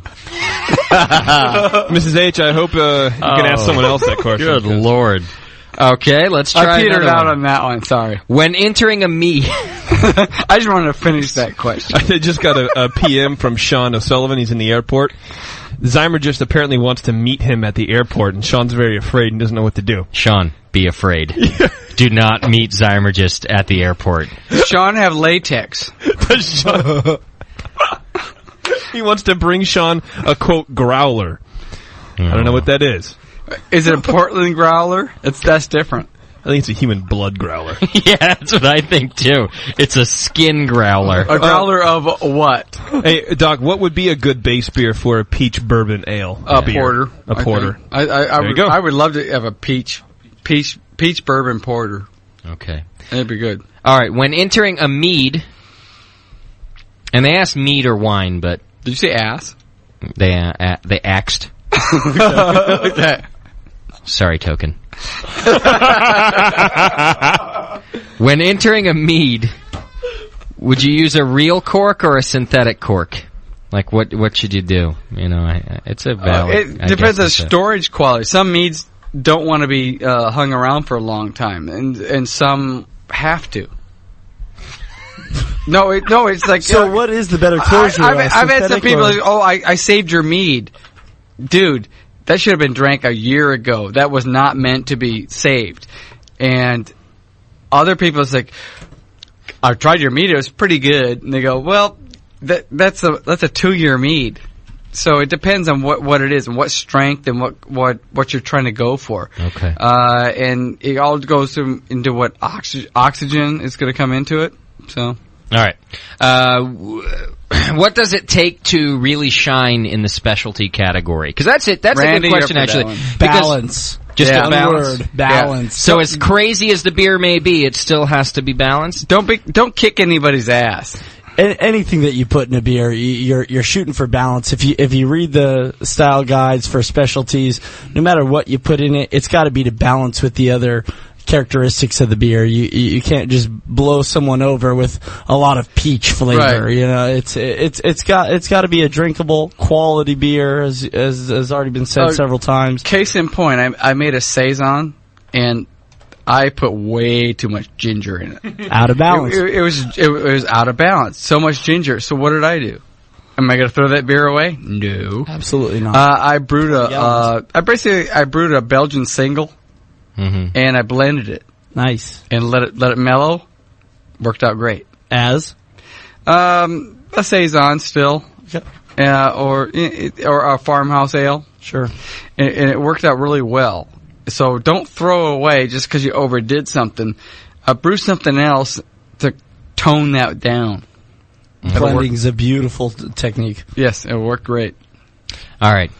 We're getting the hell out of here. I got 2 things left to do for you. I want to read you Mike McDowell. We talked about him earlier in the show. He's a great brewer, one of our local brewing heroes around here, especially if you're a hophead. He wanted to come to the show today, but he had something else doing, so he felt real bad about it, and he sent us a list of things that he felt was important to brewing a competition beer and to entering competitions. And I think it's actually a great summary of a few things that you guys should keep in mind. So he wrote in to me. He's a man of few words. He's a man of few words, and he wrote me a whole thing about how to do it. So I was actually real pleased to get it. And I read through it before the show, and I thought he did a fantastic job. So he just wanted to say, I'm sorry I can't make the show today. I had some plans that have been planned for a while, but I did want to make a contribution to the show. So for what it's worth, I humbly offer these tips.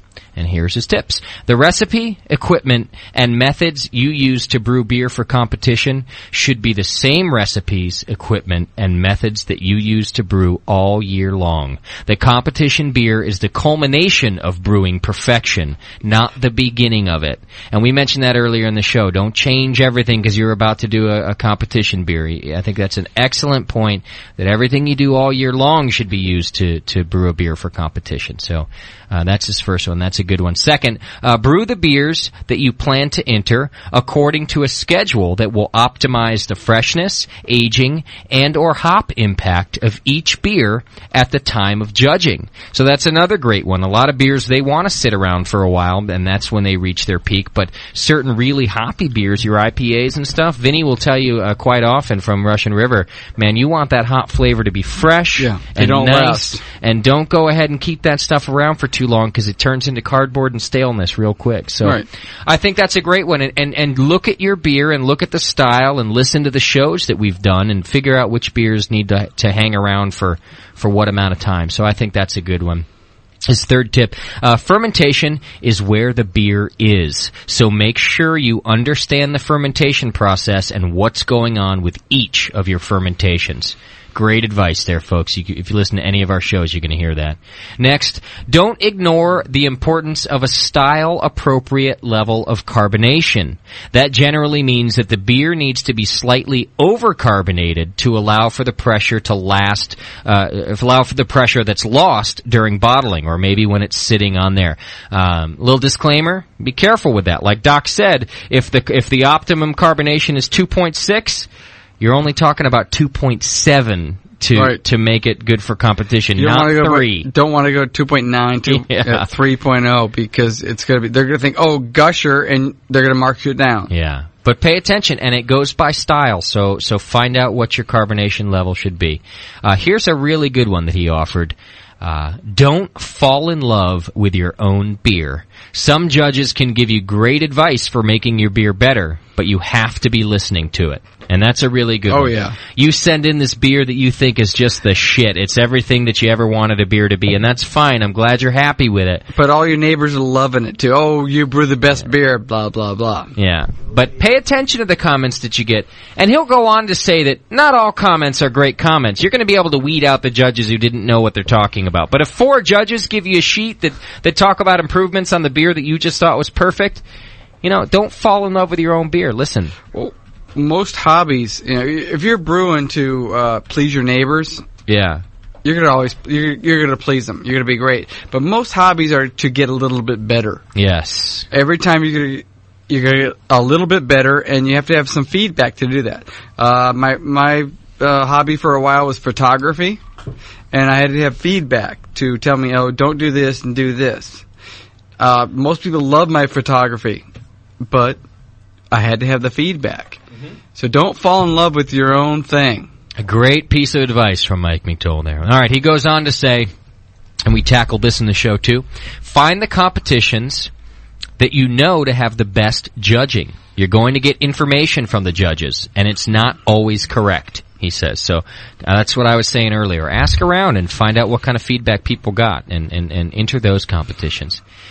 His next one, don't assume that I read this earlier, don't assume that the bottles you purchased magically got to you without getting dirty. Always PBW those bottles with a bottle brush before sanitizing and filling. There's always that web thing about rat urine. running around on bottles and tops of cans. Perfect. And, everything. Think about that. Oh, yeah. Oh, if I think about that, I never want to drink another beer out of it. No. It's the tops of cans mostly. Okay. They piss on the tops of cans and But not the quality cans from the 21st Amendment Exactly. located at 563 2nd Avenue. And if you just pop that top and suck it off, what are you doing? What the hell? And he also says that doing the PBW thing and then brushing them and sanitizing really makes them shine too. And we talked about making those bottles look good. So that's an interesting point. It's only 3 points, right? Okay, here is a controversial point that he makes, and I want you to take it with all the other information we gave you today, and I want you to make your own decision, because, not everybody speaks the gospel around here. He says, counter-pressure bottle fillers and beer guns are a waste of time.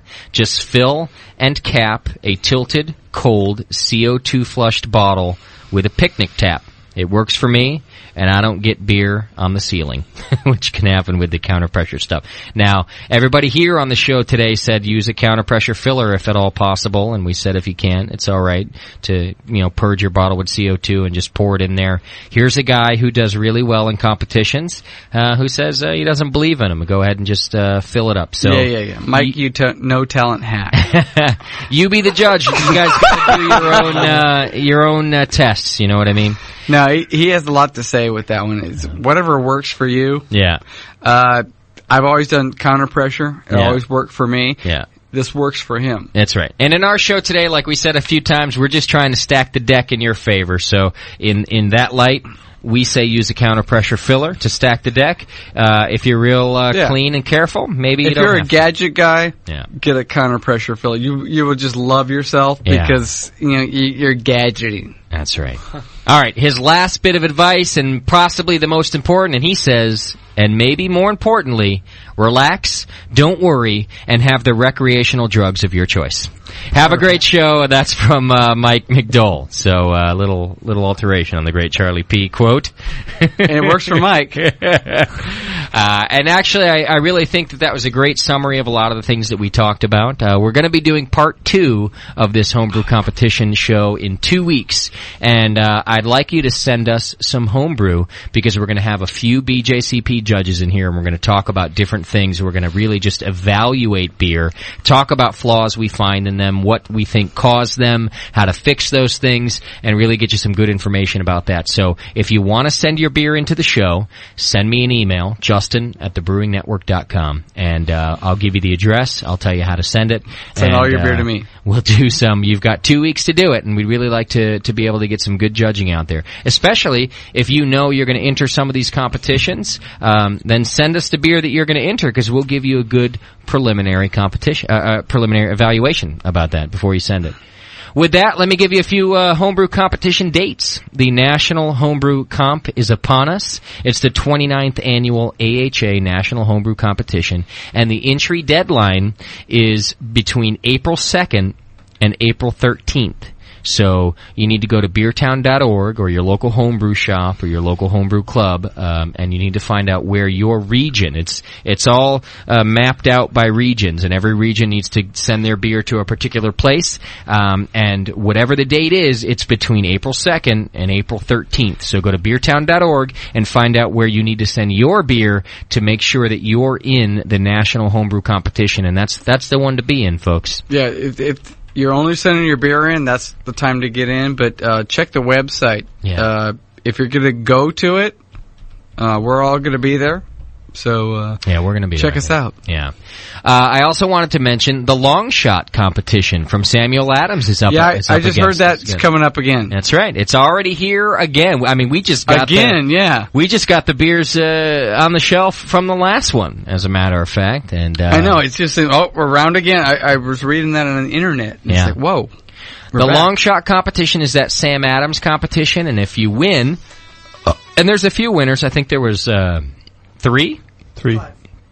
I don't think there was 5. There was either 3 or 4 the last time. And well, there were 2. I thought it was 3 and 3. 2 homebrewers and then 1. 3 homebrewers and then 1. And then 1 that works for Sam Adams. That's right. 1 employee. So there's 4 winners. And if you win, Sam Adams will actually brew your beer commercially and distribute it in their sampler pack that they do.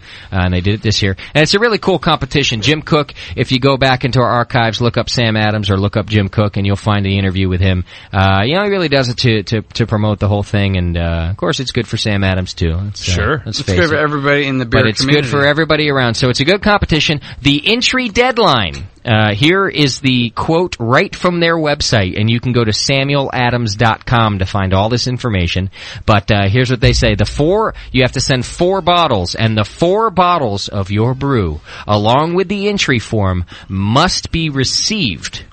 Not sent, but received at the appropriate site between Sunday, April 15th and Tuesday, May 1st. So you got 15. So tax day and recovery day. Yeah, that's right. April 15th and Tuesday, May 1st. All right, so that's your entry deadline for the long shot competition that's coming up.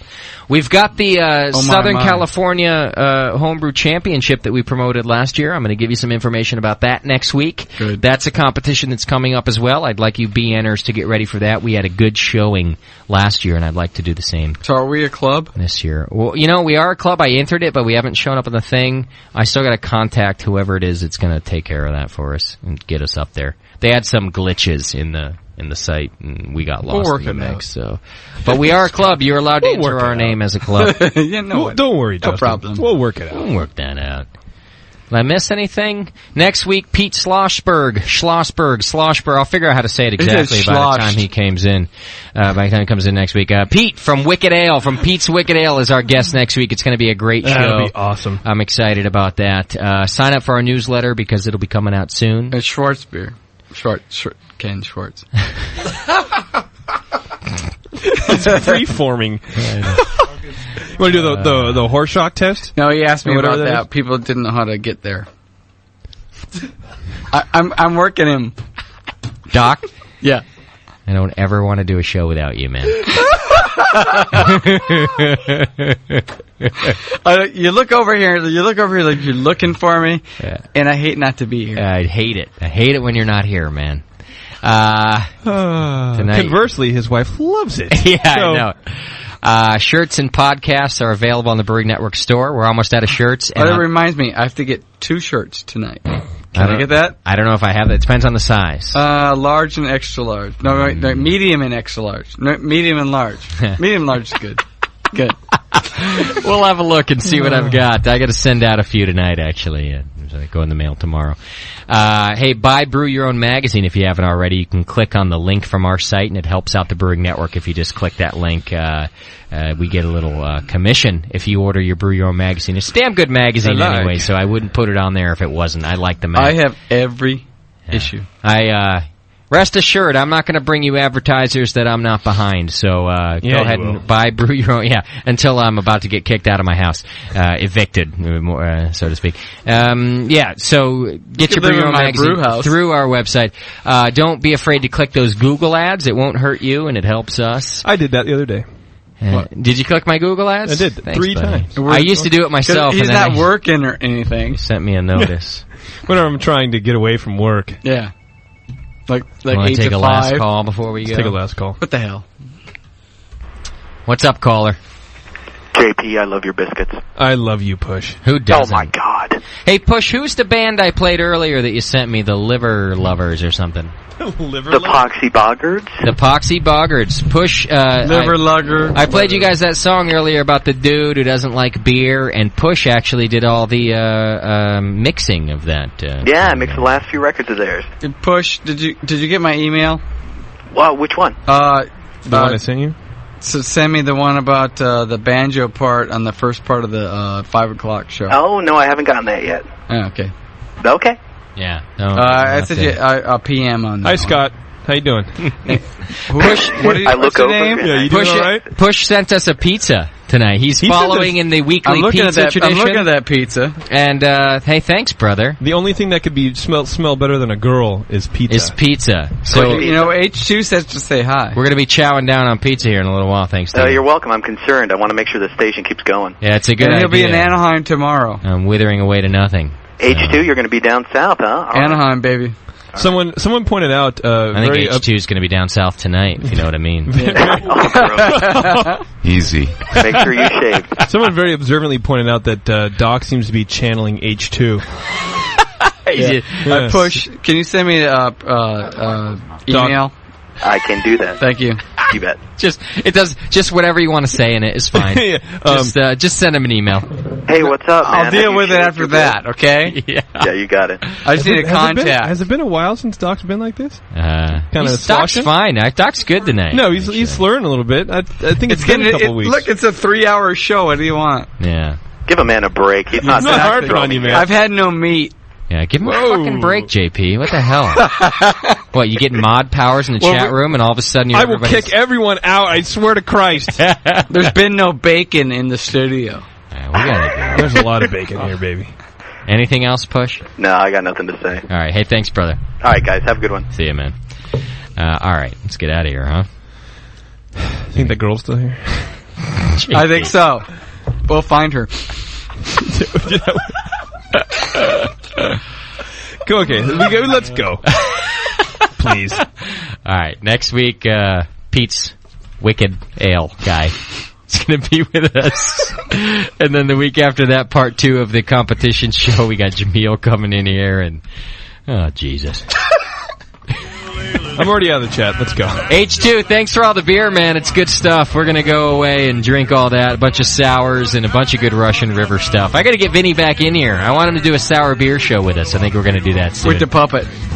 Hey, thanks to you listeners out there. You sent in a bunch of good questions today. You posted in the forum questions, too. I appreciate that, and that's what keeps the show going. So, Justin at thebrewingnetwork.com, or if you want to send feedback that gets read during the beginning of each week's show, send it to feedback at thebrewingnetwork.com, and I'll read it if it's not stupid or if it makes fun of JP. I'll definitely read it. Just to read it if it's stupid. There were a lot of good questions in the chat. I was actually really impressed. A lot of good questions today. Everybody did a good job, and I'm going to try to get a chick in there so that there's not so much testosterone, and we don't have to listen to... You don't like it when I brought it to the chat room for you? How does that go, JP? Hello? I don't know. I think that was the gay German. That has nothing to do with testosterone. Maybe, yes. He's still questioning himself. I'm very confused. Oh, thanks, everybody. We'll see you next week. Homebrew, don't you really love that homebrew? Can't get enough of it. Homebrew, it blows my mind. I love homebrew all of the time. Yeah, I think I'll have it. Well, I'll have it one right now.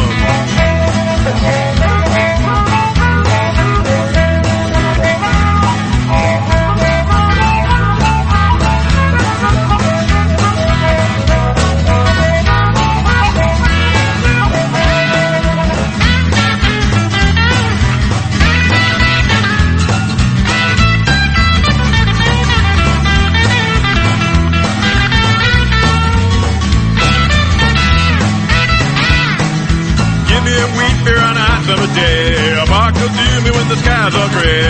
I'll take a Belgian brew anytime, and the women think the lambic fine. But don't you give me that American crude, boys, I want a real homebrew. Homebrew, don't you really love